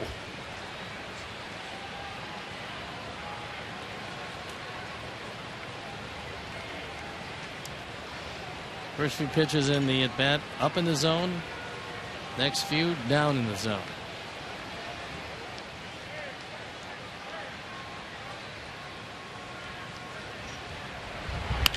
There's a base hit. That will get him home. Attaboy, Biggin. And it's a 6-2 Sox lead.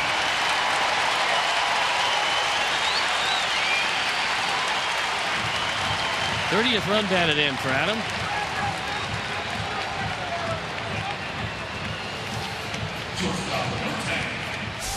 The wild pitch comes back to haunt Matt Cain, and he throws that fastball on the outer third, but not quite as high as he wanted. And Adam takes advantage of it.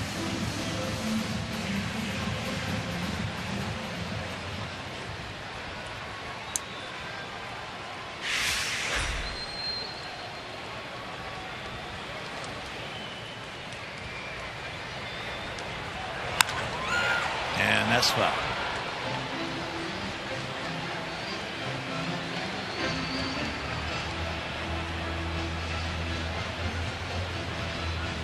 Well, we have a moment. Want to send a big White Sox hello and happy birthday to a gentleman who's been a Sox fan for 84 years. And his name is Fred Canatero. Happy birthday, Fred. We know you love your Sox, buddy. That ball hit hard, but they got a man there. We're out number 2. It's a hang Wolfen for Alexa.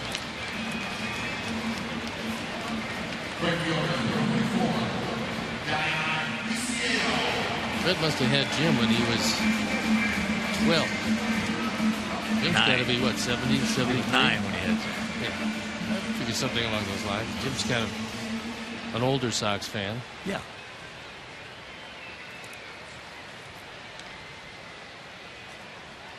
So here's Tank. Tank is 1 for 2 with a run scored.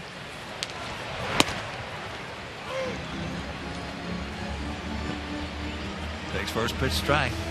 The pen is up and going. There's Miro Petit.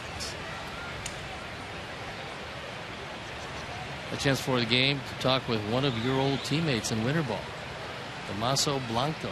I saw Dammy. Oh, he looks up. You can put it on the board. Yes, a bomb. And it's a Sox lead of 8-2. 6th home run, RBIs 22 and 23. And the hit parade continues. Viciedo got this one. A changeup up in the air and gone.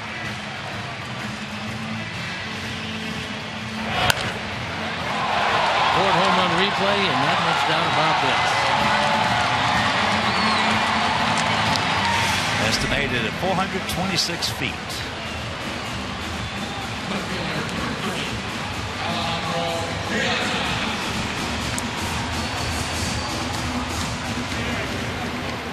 So here's Diaza.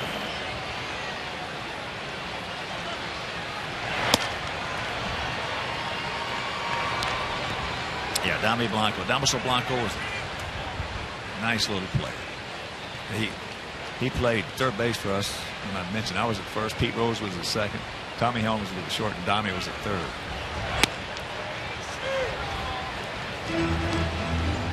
And he was a teammate of mine over here. I'm always surprised because he understood the game so well. I was always surprised that he didn't manage. I think all of us were. Yeah. Yeah, I think all of us were. He would have been the guy that I would have thought coming out of that Giant system that would have a good shot at it. But he chose the television business. He's still in that in Venezuela. And the Giants players certainly enjoy him.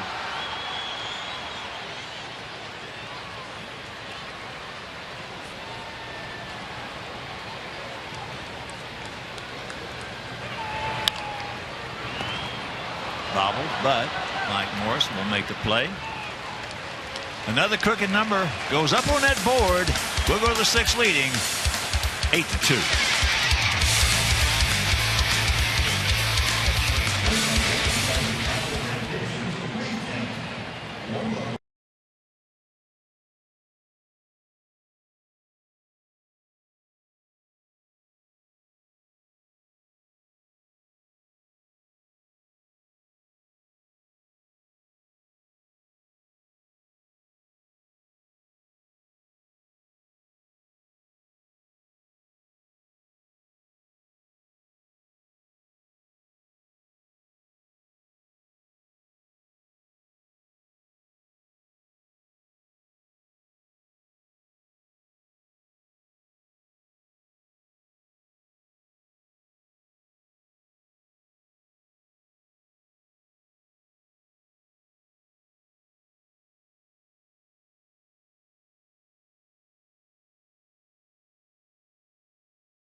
And softball grand slam outing here at U.S. Cellular Field.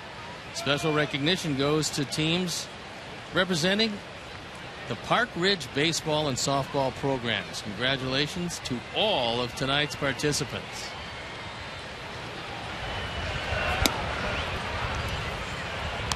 Sandoval. Pablo, 1 for 2. Takes ball 1.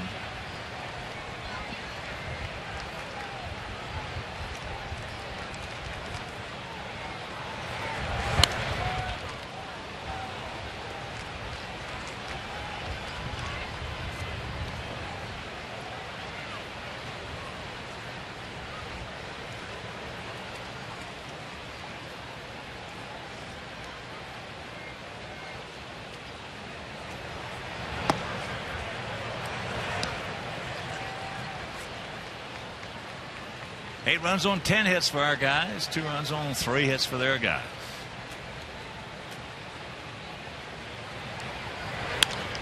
Ball hit smoked into center field.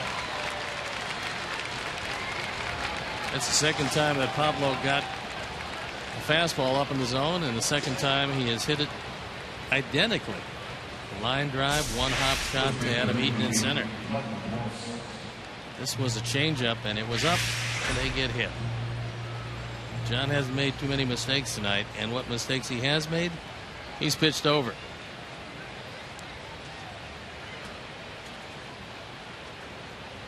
So here's Michael Morris 0 for 2. Now he's 0 for 3.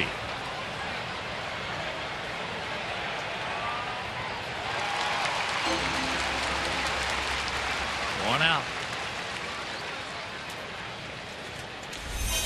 And Sox fans, join us on Saturday, July 5th at 1:10 as our Sox take on the Mariners. Also, the first 10,000 kids ages 13 and under will receive a White Sox kids jersey presented by Aquafina. Aquafina. That's good. So for tickets, 866 Sox game or visit whitesox.com.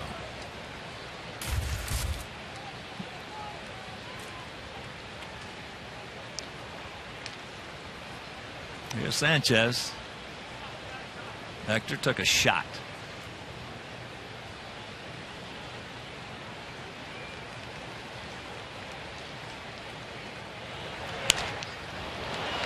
That ball hit hard, but we got a man there. And if you missed it, Hector Sanchez, watch the shot he takes off the mask. It's the side of the mask. This was one of the best, if not hardest, we have seen. Wow. He had to take some time, which you can understand. It seems to be clearing up somewhat because he hit the daylights out of that fastball, fortunately, to the deepest part of the park. He's staying in there because he knows Posey just had one, coming off one. So here's Crawford. Twice he has gone out to his counterpart, Alexei. Last time was hard. Alexei was playing imperfectly.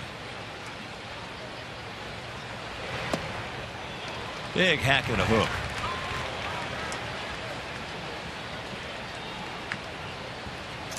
John hasn't thrown a whole lot of those tonight, so it's about time to break that out and give these guys the third time through the order a different look.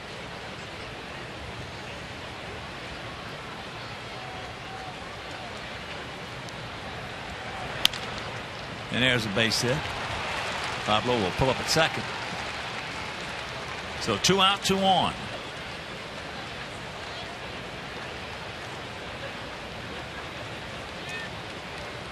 And that'll bring up Perez.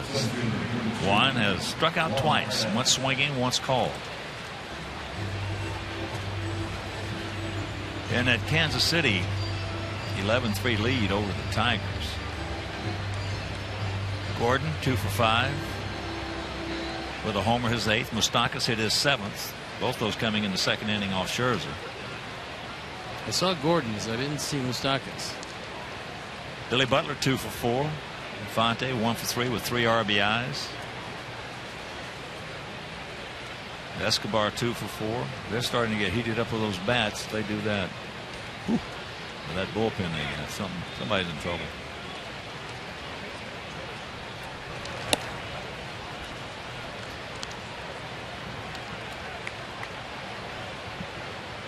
Scherzer went 4 innings, giving up 10 hits, 10 runs, all earned. 1 walk, 5 strikeouts.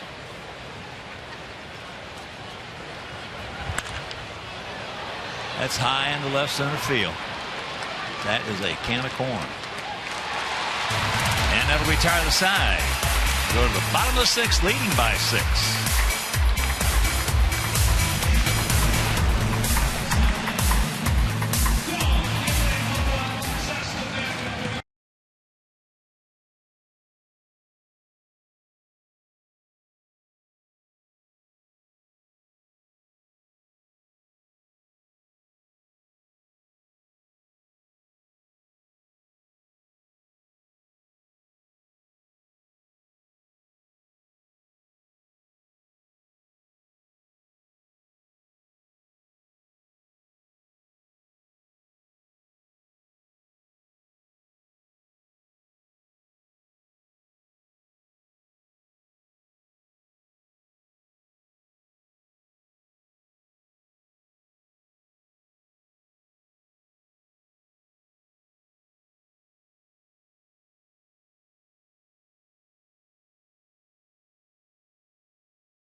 Seventh inning stretch are now open at Water Tower Place.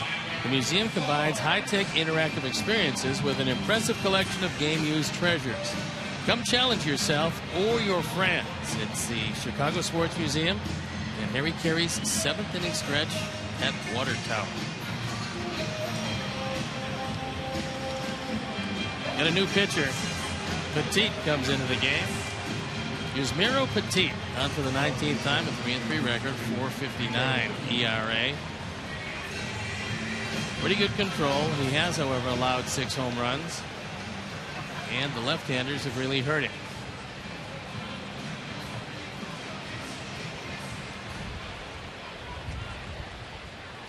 So it's an 8-2 good guy lead here in the bottom of the 6th inning.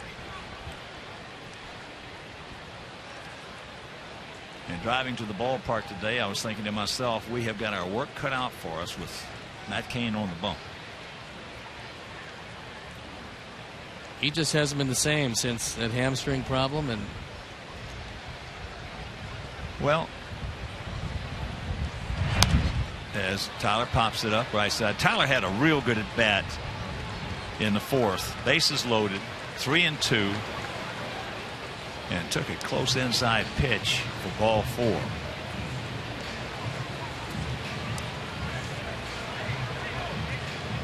Just like we promised you earlier in the game, it's Miller time, brought to you by Miller Lite. It's our Miller moment. And Tyler's at bat. He spoils some pretty good pitches. And then finally taking one inside off the plate. That was his 18th run batted in and helped set up a 3-run inning. That was a tough take. 2 on 3-2. The way he's been struggling. Yeah, that was a tough take. That was a beautiful at bat right there. Well, sometimes one at bat, and even something like that where you don't get a hit, but one at bat can turn things around for you. We hope that's the case with Tyler. Top of the order with 1 out.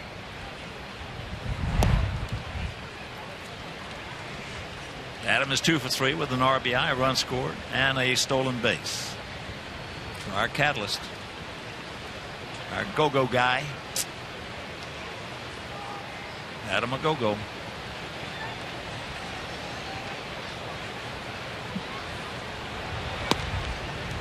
Takes a strike on the outside. He started his career with the New York Mets, then acquired by the Florida Marlins at the time. acquired by the Arizona Diamondbacks and signed by Seattle to a minor league contract before signing with San Francisco on a minor league contract.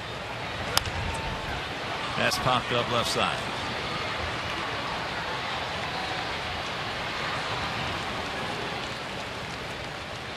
Two down.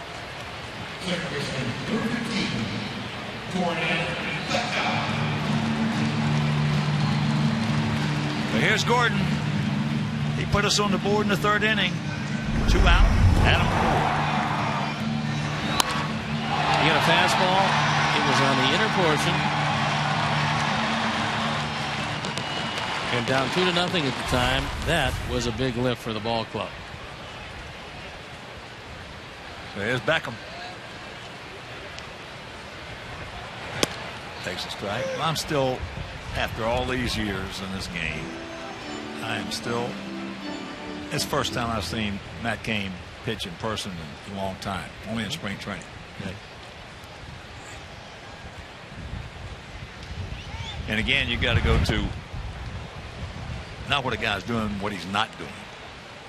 He didn't establish a breaking ball. Nothing of any consequence. Not at all. And so the fastballs were hit pretty well. Sure. So when you can't establish a breaking ball and you got a curveball and a slider being a right-hander, until you get straightened out, you better take one of them and stick it in your pocket. As he goes down, and we're into the 7th, leading 8-2.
Friend of mine for many, many years out of Savannah, Georgia. That's Gene Sowers, 3-time winner on the PGA Tour, in town for the weekend, playing in the senior event.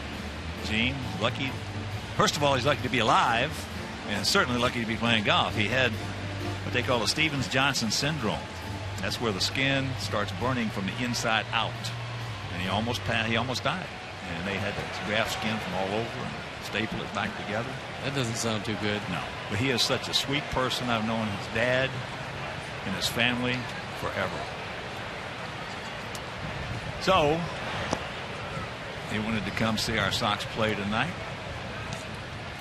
Well, he's seen the best of it so far. I just texted him inning ago, said, "You're bringing us some luck." It's indeed. Forget the golf. Come back and go with us on the road. Yeah, well, at least for tomorrow. Yeah. 2-0 the count to Hicks. Got a tough road trip coming up. When we leave here after the game tomorrow, it's on to Minnesota for a 4-game series. Then Baltimore for a 3-game series before going to Toronto for a 4-game series. Now this one will not be easy. It's 11 games.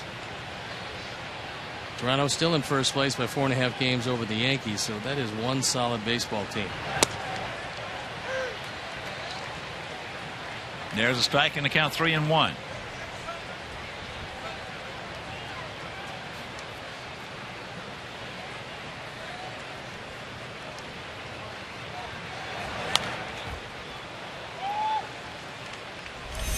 This is what it's going to look like. 4 with those pesky Twins. First time we will be in Minneapolis this year. Well, Wieters went for Tommy John. Yeah, unfortunately. I mean, Baltimore signed some insurance, but losing Matt Wieters for them is a huge loss. He's hitting over 300. He's a guy that takes control of the pitching staff, handles it very well, can hit from both sides of the plate. And for a team in a division that's still up for grabs, and Baltimore's 1 game over 500, 5 games and back in Toronto, that is a huge loss. And that's another dreaded leadoff walk. This one up just a touch too high. Tyler tried to bring it down in the zone, but Bill Miller is having a good night, and he made the right call. There's Blanco. With Javi Guerra loosening in the pen. Javi's very much known to these guys, as they are to him. And on a signal from the dugout, Tyler Flowers goes out to talk with Johnny Danks. There you look at the numbers to this point. But Garrett just started loosening up, and when you go out there, and now Don Cooper is going to go out there to take even more time. You want to give that reliever, this is going to give him an extra 15 pitches. And so by the time Don Cooper does get back to the dugout, and he's going to take as much time as Bill Miller probably will give him. By the time he gets back, Javi's going to be ready to go when needed.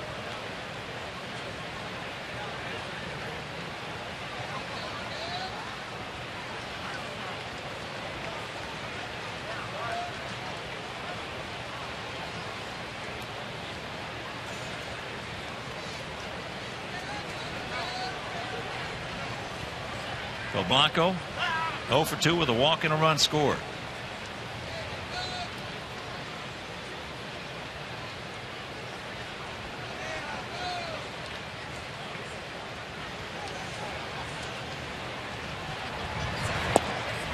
Takes first pitch strike.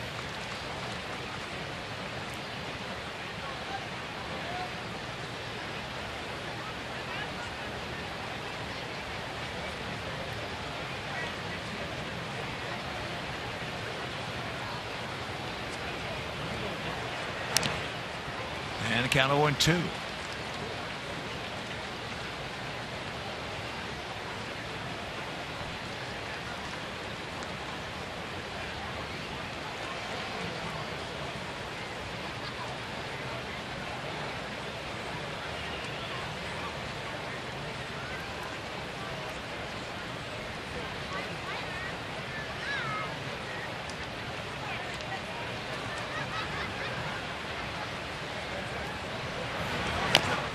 Good pitch.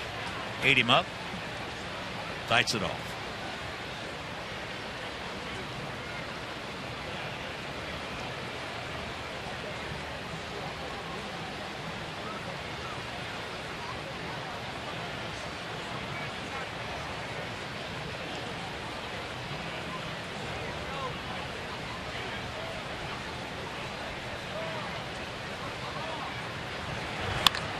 That ball's hit hard.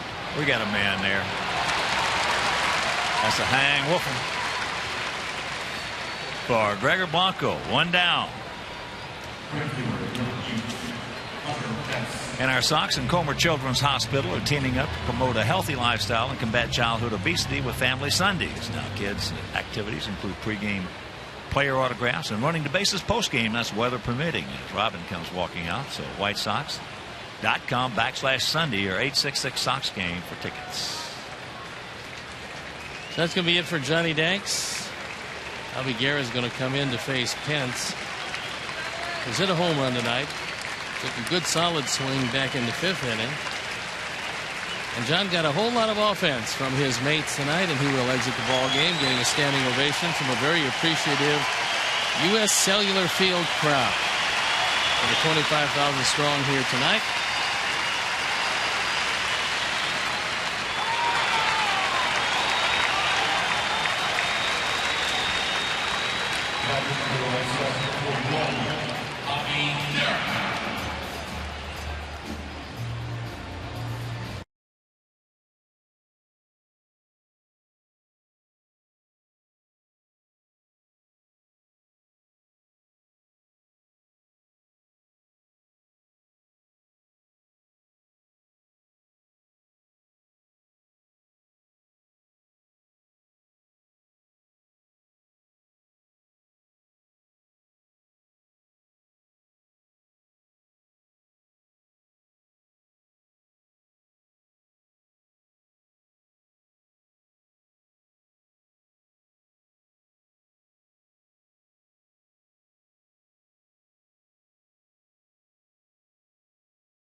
Coming in the ball game with no record but a fine 2.53 ERA. He's on for the 8th time. Left-handers have done absolutely nothing with him, and surprisingly, let's forget the good curveball. Right-handers hitting him fairly well. He inherits Hicks at first base, and he's looking in at Hunter Pence with 1 out. Homer by Pence in the first. He's 1 for 3. Rocky. Oh, he just absolutely kowtowed that one. Well, we've seen enough in this game tonight to know that you better beware of the first pitch to Hunter Pence, because he's up there attacking just about everything. Last year he played in all 162 games for these Giants as he crushes this ball. Well, to me, he's one of the most fun guys in baseball to watch. He's just absolutely, guys like him, Adam Eaton, energy they bring. It's amazing to me that he's the only player in the history of the Giants in San Francisco to play all 162 games. Nobody else has ever done that.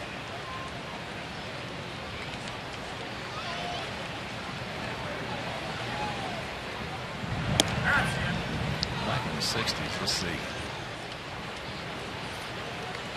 How many times did Drysdale pitch against the Giants? Guess how many times Willie might have sat? You're thinking that Willie didn't want to face him too much? McCovey didn't mind facing him, but Mays, not so much. Look at Gordon still. Turn it, yes! Man! Alexei slipped, late getting it there, and the strong arm of Beckham. Meanwhile, 7th inning stretch, we lead it 8-2. Beautiful.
Eight, 10-1 for our guys, 2-6-1 for their guys. And it'll be Gillespie, Abreu, and Dunn.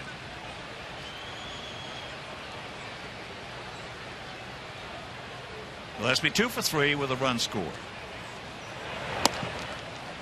Takes first pitch strike. That was an interesting call. That's one of the few he's missed tonight. Maybe it's only the second. Not sure how that one gets rung up, but well, I think Connor's a little surprised. Call 150, 200. You're not going to get 150 or 200 right. He's had a strong game behind him. That's high and deep into right field, but they got a man on the track. Here's our Xfinity high-speed action replay. And it's a double play that ended the inning. Gordon Beckman has to stay at the bag, absorb the contact, and get the throw off. It was a very good takeout slide by Hunter Pence, but Gordon got the throw off and completed the double play. And again, a tip of the cap to Hunter Pence, because he could have taken Gordon into left field. Clean slide, and everybody walks away unscathed. Abreu, he's 1 for 3 with a run scored. Started off that 3-run fourth.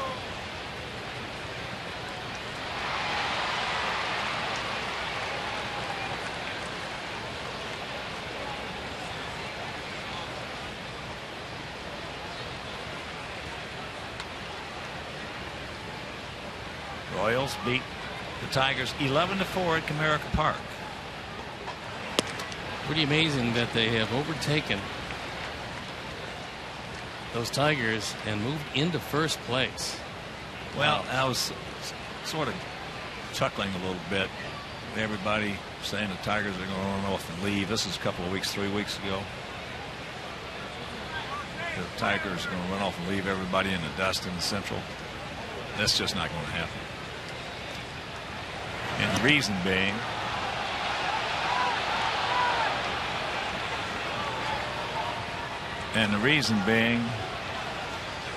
is the bullpen. When you got the best 5 starters probably in the American League and maybe in all of baseball, it doesn't make any difference, because if the bullpen can't cover the outs at the end of the game, because they've got one complete game all year. And we saw that here, and the bullpen, largely the tail end of the bullpen, has been really difficult for them. Especially Joe Nathan has stumbled. You can't close down games. It's tough on a ball club. Yeah, it is. It gets to you. It's like a virus. The secret to winning and getting to postseason, a couple of things. First of all, you got to win close ball games, because you're going to win 60, you're going to lose 60. What do you do those other 42? And number 2 is you got to play well in your own division. And there's an awful lot of parity in the American League Central. And then you're going against a team right now in Kansas City, who last year had the best bullpen in baseball, and this year got certainly one of the best bullpens in baseball. They can shut it down. They can, when you get to the 7th, 8th, and 9th inning, Kansas City can, as a rule, get it closed out.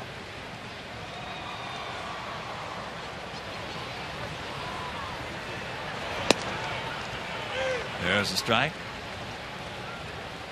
Adam 1 for 3. Zach Putnam loosening up.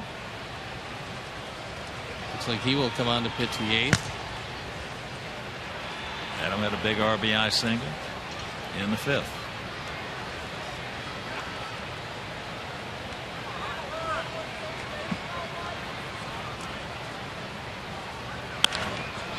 And that's popped up. Sandoval. And that'll retire the side. We're into the 8th, leading by 6.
For free and receive the White Sox Wire email newsletter, exclusive ticket offers, pre-sales, video sneak peeks, breaking news alerts, and more. So visit whitesox.com/blacklist to register today. 8-2 Sox on top, and there you're looking at Mike Krukow on the left, Dave Fleming on the right. Two of the terrific announcers that the Giants have. They also have John Miller, Dwayne Kuiper. These guys have a lot of fun, do a terrific job. And some of their pregame and postgame guys are Rich Aurelia, Vida Blue, Sean Estes, Bill Lasky, Randy Wynn. That's a crew. It's a cast of thousands. They love it.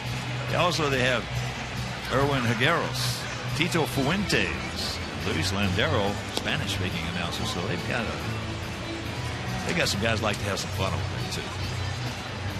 Tito and Mike Krukow, both teammates of mine. And Mike's usual partner is Dwayne Kuiper, and he's taking a couple days off. As Zach Putnam comes on at 2-1, the ERA 1.42. What a run he's had out of that bullpen.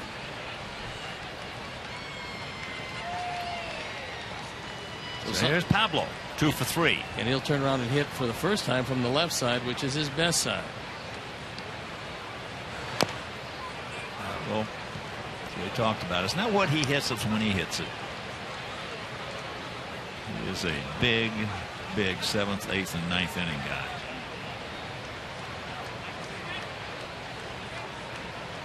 That's a special talent.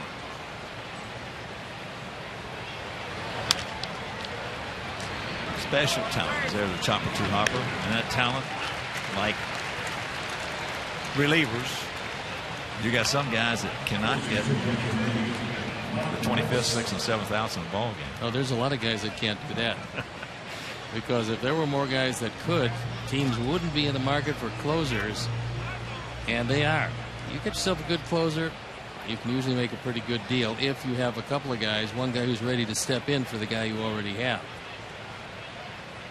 Well, we talked about that's where Tony La Russa changed the culture of the game. He was the first guy to bring in an 8th inning guy to make the closer a 1-inning closer. And then a year or two later, I think it was 2 years later, he was the first guy to bring in a 7th inning guy. So he had a 7th, 8th, and 9th inning guy to make that closer more available to him, just being a 1-inning closer, because prior to that, guys like Goose Gossage and those guys, they were going out there closing 3 innings. Hey, I mean, you bring Gossage in the 7th inning and say, okay, sure, there it is, Goose. Shut him down. Hold it the rest of the way. More times than not, he would do that.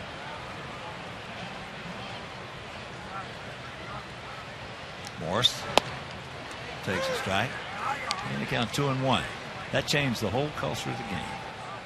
That made a lot of pitchers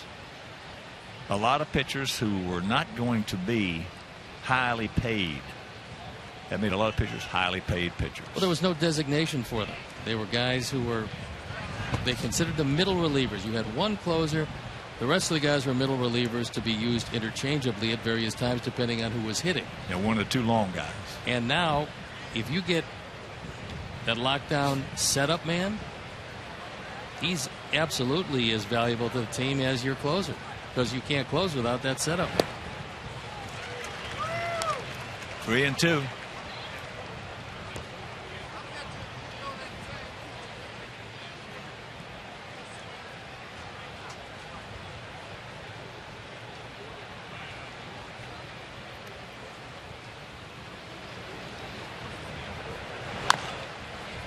Tops that one foul. Morris 0 for 3.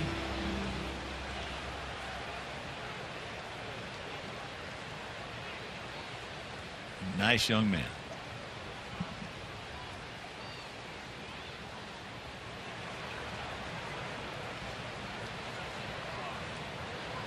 Payoff pitch. Jammed him, and that's going to fall for a little duck snort from that big, strong guy. Spend some, come on, Mike, spend some meal money.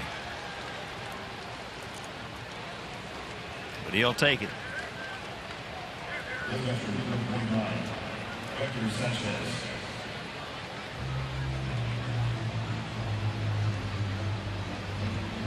Here's Sanchez, a grounded to short, a strikeout, and he has gone out deep to center.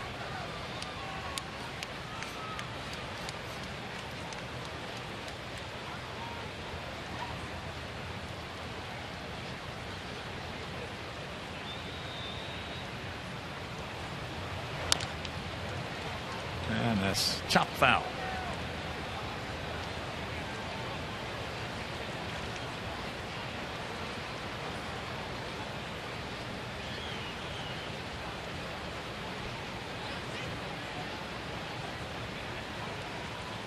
We're just looking around these standings. Atlanta with a half-game lead over Washington.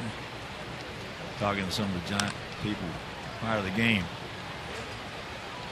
They said Washington is just really a good ball club coming on strong. But you look who's a half game behind Washington.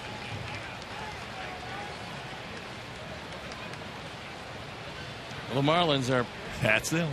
As big a surprise team as there is in baseball this year. That's them. One game back. Yeah, they won the ball game tonight against the Cubs. Coming from behind in that one. That's in the center field. That's Cannical. Talked with my old buddy Chip Carey today about his Atlanta ball club. He said they just can't score. He said that team has got pretty good pitching and pretty good defense. But it's a different type of Atlanta team these days. They were built to hit home runs. They're not hitting them now. Consequently, they've really scuffled. And they lost to Philadelphia 5-2 tonight.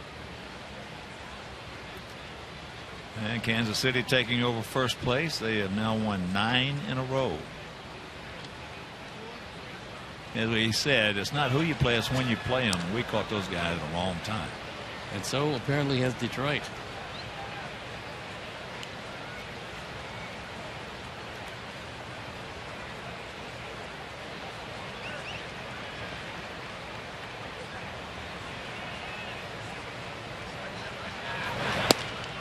There's a strike. Crawford twice has grounded out to Alexi, one time very hard. Then he singled hard in the hole between first and second. San Francisco, they've lost 3 in a row coming into the night, but they still have that 6-game lead. That's what banks are for. Put stuff into safe.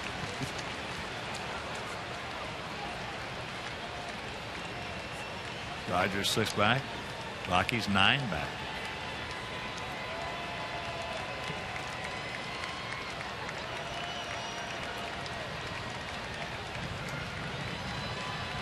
Two out. 1 and 2. There you go. There's that little splitter. And we'll go to the bottom of the 8th.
What a ball game it's been tonight.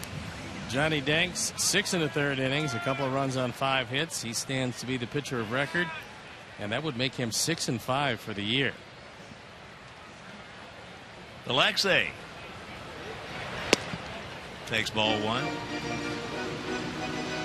Alexei 1 for 3 with a run scored. We have 8 runs on 10 hits, 1 error. They have 2 runs on 7 hits, 1 error.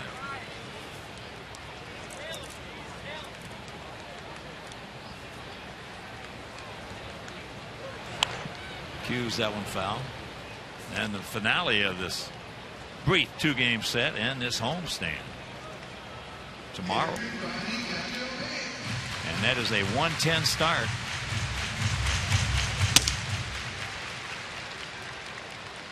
So make your plans to be with us here at the ballpark.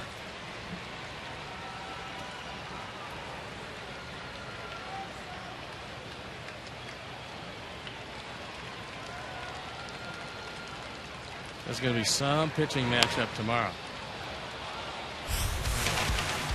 Tim Hudson, Chris Sale going head to head. Hudson a sinker baller. Chris Sale a fire baller with a good change. 2 guys doing it completely different ways. But Chris in the early stages of his career, and Hudson with just a great career. And who knows how long he can go with that great sinker. I'll tell you what, I'd love to watch Timmy Hudson pitch. Has popped up. And Crawford's there for out number 1. He is one terrific competitor. He will absolutely go toe-to-toe with you. And has been that way from the beginning. Boy, that's what I've never told Tim Hudson. In all these years he's been. He made a fan out of me one day in this ballpark when he was with Oakland right over there, and we had something going with them. They were knocking our guys down. We were knocking their guys down. And he was like a little banny rooster. He was coming to the top step of that dugout saying, "It's me. I'm the one that's doing all the yelling over there." That's my number right here. Turn around and point to his back of his shirt. Those are the kind of guys you'd love to have. Tank is 2 for 3 with a long 2-run homer. And if you missed it, poof, 5th inning. Not much doubt about that.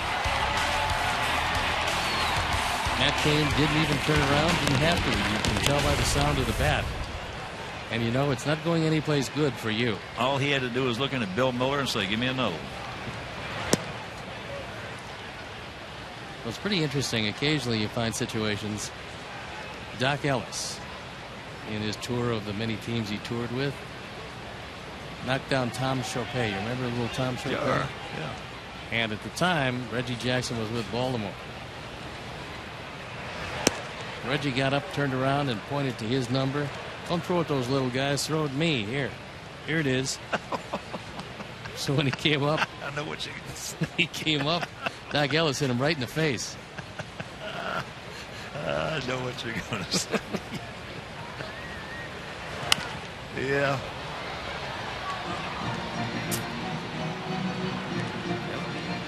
He asked him to do it. Sure. Yeah, those competitors, TW, will to win. Lady's got a souvenir and is very happy about it.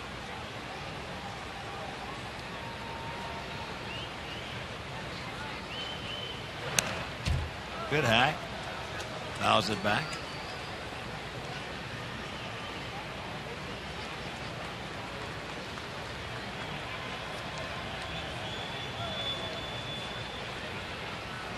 Don Drysdale had that old operated on that old mantra. You hit one of mine, I'm gonna hit 2 of yours. He had no problems with that. No, he didn't. There were a lot of pitchers in that era that didn't have any problems with that. I think he holds the major league record for most hit batsmen. In 1 year? Couldn't be over the course of his career. I don't know if it's 1 year, but he holds some record of most hit batsmen, maybe in 1 year. I know Dave Ross right now is looking for it.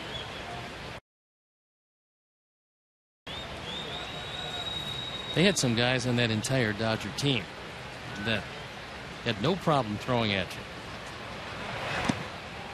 As he gets him with a breaking ball, yeah, there's Sherry.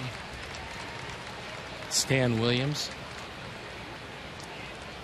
Well, Stan, the only time you really got scared with him is when he got 3 balls on you. Because he had a clause from Buzzy Bavasi on walks. $10,000 bonus, which $10,000 bonus back in those days was huge. I mean, it was absolutely phenomenal. So when he got 3 balls on you, he just drilled you. So it went in the H by P, HBP column, not the walk.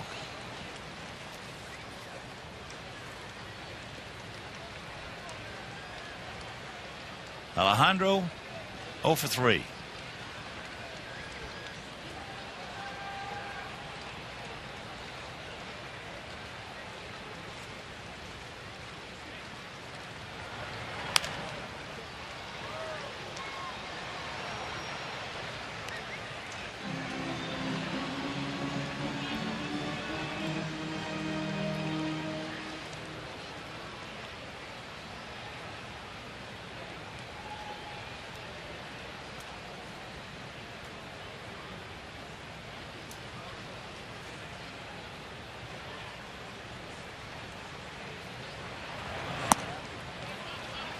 Two and one to count.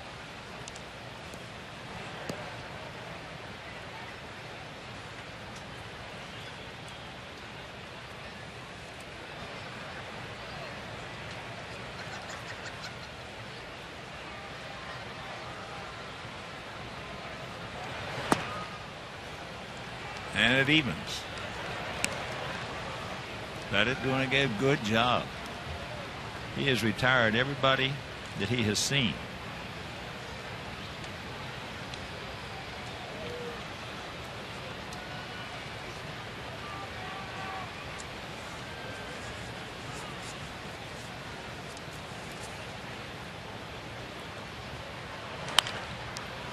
And that is a pop-up. Off. So he pitches 3 innings, 9 up, 9 down. We go to the 9th, leading 8-2.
To hashtag Chicago Fan Photo for a chance to be shown on our broadcast, brought to you by AT&T.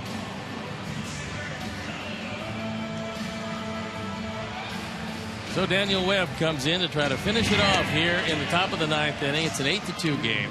Talks about hit the Giants 10-7. Johnny Danks, the pitcher of record. On the downside, Matt Cain, pitcher of record, and he would go to 1-5 as John Danks would go to 6-5.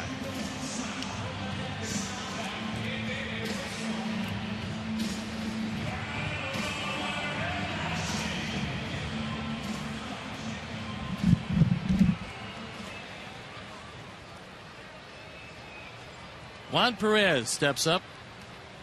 He's 0 for 3, a couple of strikeouts.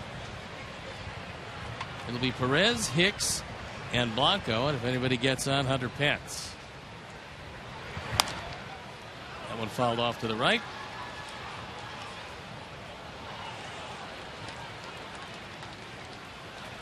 Big offensive night in support of Johnny Danks. Gordon Beckham, a 2-run homer in the 3rd. Dan Vicieto, a 2-run homer in the 5th. And a few base hits in between. That evens the count at 1-1.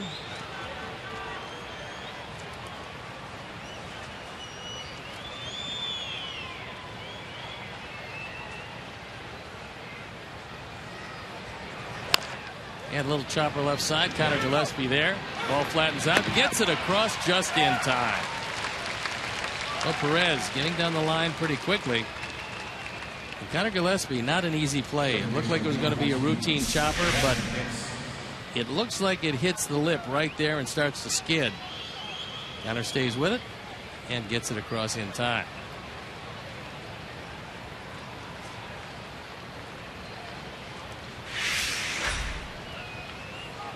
Hicks 0 for 1 with a couple of walks.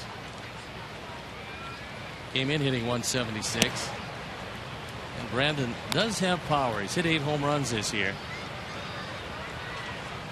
He's a lifetime shortstop. He's got a huge second baseman's arm.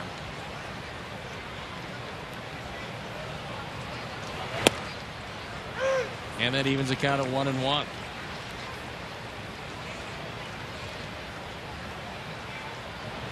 Final game of the homestand tomorrow. Then it's on to Minnesota for a 4-game series with the Twins.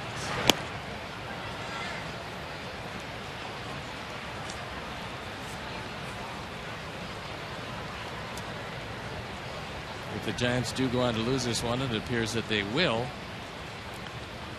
They will lose a half game in the standings pending the outcome of the Dodgers entertaining the Colorado Rockies. That game, no score heading into the top of the 3rd.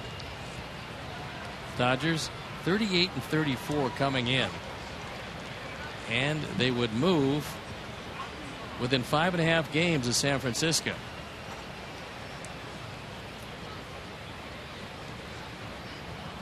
The 3-1 pitch. 2-hopper right at Gillespie, who guns it across, and quickly there are 2 out. Well, you know, you look at the Dodger team, if they're healthy, and you look at the San Francisco Giant team, if they're healthy. You say, wait, it's going to be hard for the Giants to win. Meanwhile, that's why you got to play them. Yep. The Dodgers have a very strong baseball team. They're going to get Carl Crawford back here in the not too distant future, giving him that same problem they've had, which is 4 outfielders for 3 positions. And Gregor Blanco is the 27th out. He's 0 for 3. Walton scored a run as he looks at 1 down and in. Blanco overall 14 driven in, has yet to hit the ball out of the ballpark.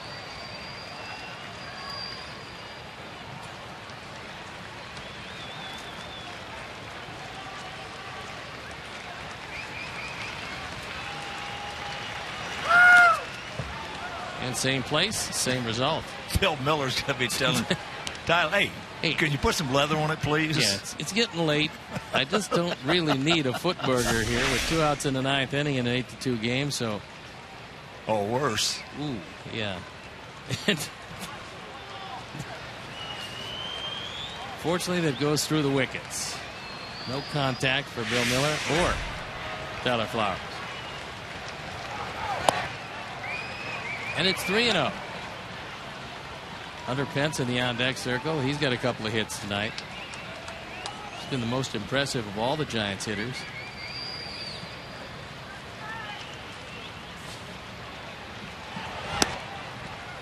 He walked him. Second time tonight that Blanco has been walked. And that'll leave it up to Hunter Pence. Hunter 2 for 4. Solo home run in the 1st inning, starting the scoring. The Giants led 1-0 at the time. And then a ringing base hit in the 7th, only to be erased. on a double play off the bat of Buster Posey. Good solid slide at second, and Gordon Beckham did a great job of getting the throw off. Well, that's one of the best turns of a double play by a second baseman we've seen in a long time. Yeah, he did a nice job knowing he was going to get contact. Play was kind of disrupted. Alexi was stumbling on the throw. He got the throw to Gordon in time. Gordon knew that he couldn't take a step and actually got the ball off in the air without taking a step. And the count goes to 1-1. So what's left of 25,278 fans very happy with what's going on here tonight. The offense, which had been largely dormant in that Kansas City series, has come to life here. And a chopper. Abreu's got it. And that's the ball game. So Sox win 8-2. And Johnny Danks picks up win number 6. Well, a good way to break a 4-game losing streak when you're talking about playing a first-place team. And again, it's not who you play, it's when you play them. And the Giants have been scuffling themselves. So we come out here, get the better pitching, get the better hitting. And it's just nice to see some continuation hitting. Hey, Todd Steverson's really done a terrific job turning this off. Offensive plenty as Gordon Beckham steps up. It's a 2-0 game, and he makes it 2-2 in the third with Adam Eaton aboard. And Eaton with a base hit. Crawford throws it away, and Dan Viciado with a towering home run in the 5th inning. That capped off the scoring, but that was enough. That put 8 up there, and the bullpen made it hold up. So Johnny Danks went 6 1/3, Javi Guerra 2/3, Putnam with an inning, Webb with an inning. And all's well that ends well.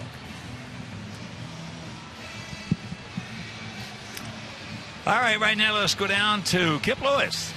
All right, thanks, guys. With Connor Gillespie, and I had a chance to talk to you before the game. The Giants are the team that drafted you. They brought you into this league. Was there a little extra emotion for you tonight? No, not really. You know, like I told you before the game, you know, they gave me so many opportunities over there, and truthfully, I mean, they could have done a lot of other things with me rather than give me another chance. So, you know, I'm very grateful for everything they did, and you know, the way they worked with me on defense, and you know, it's I'm lucky. I'm lucky to have the chances that I've gotten. You guys had 6 runs in the previous 4 games, all losses. Tonight, you get 8 runs. Was there a conscious effort coming into this game to get better at bats?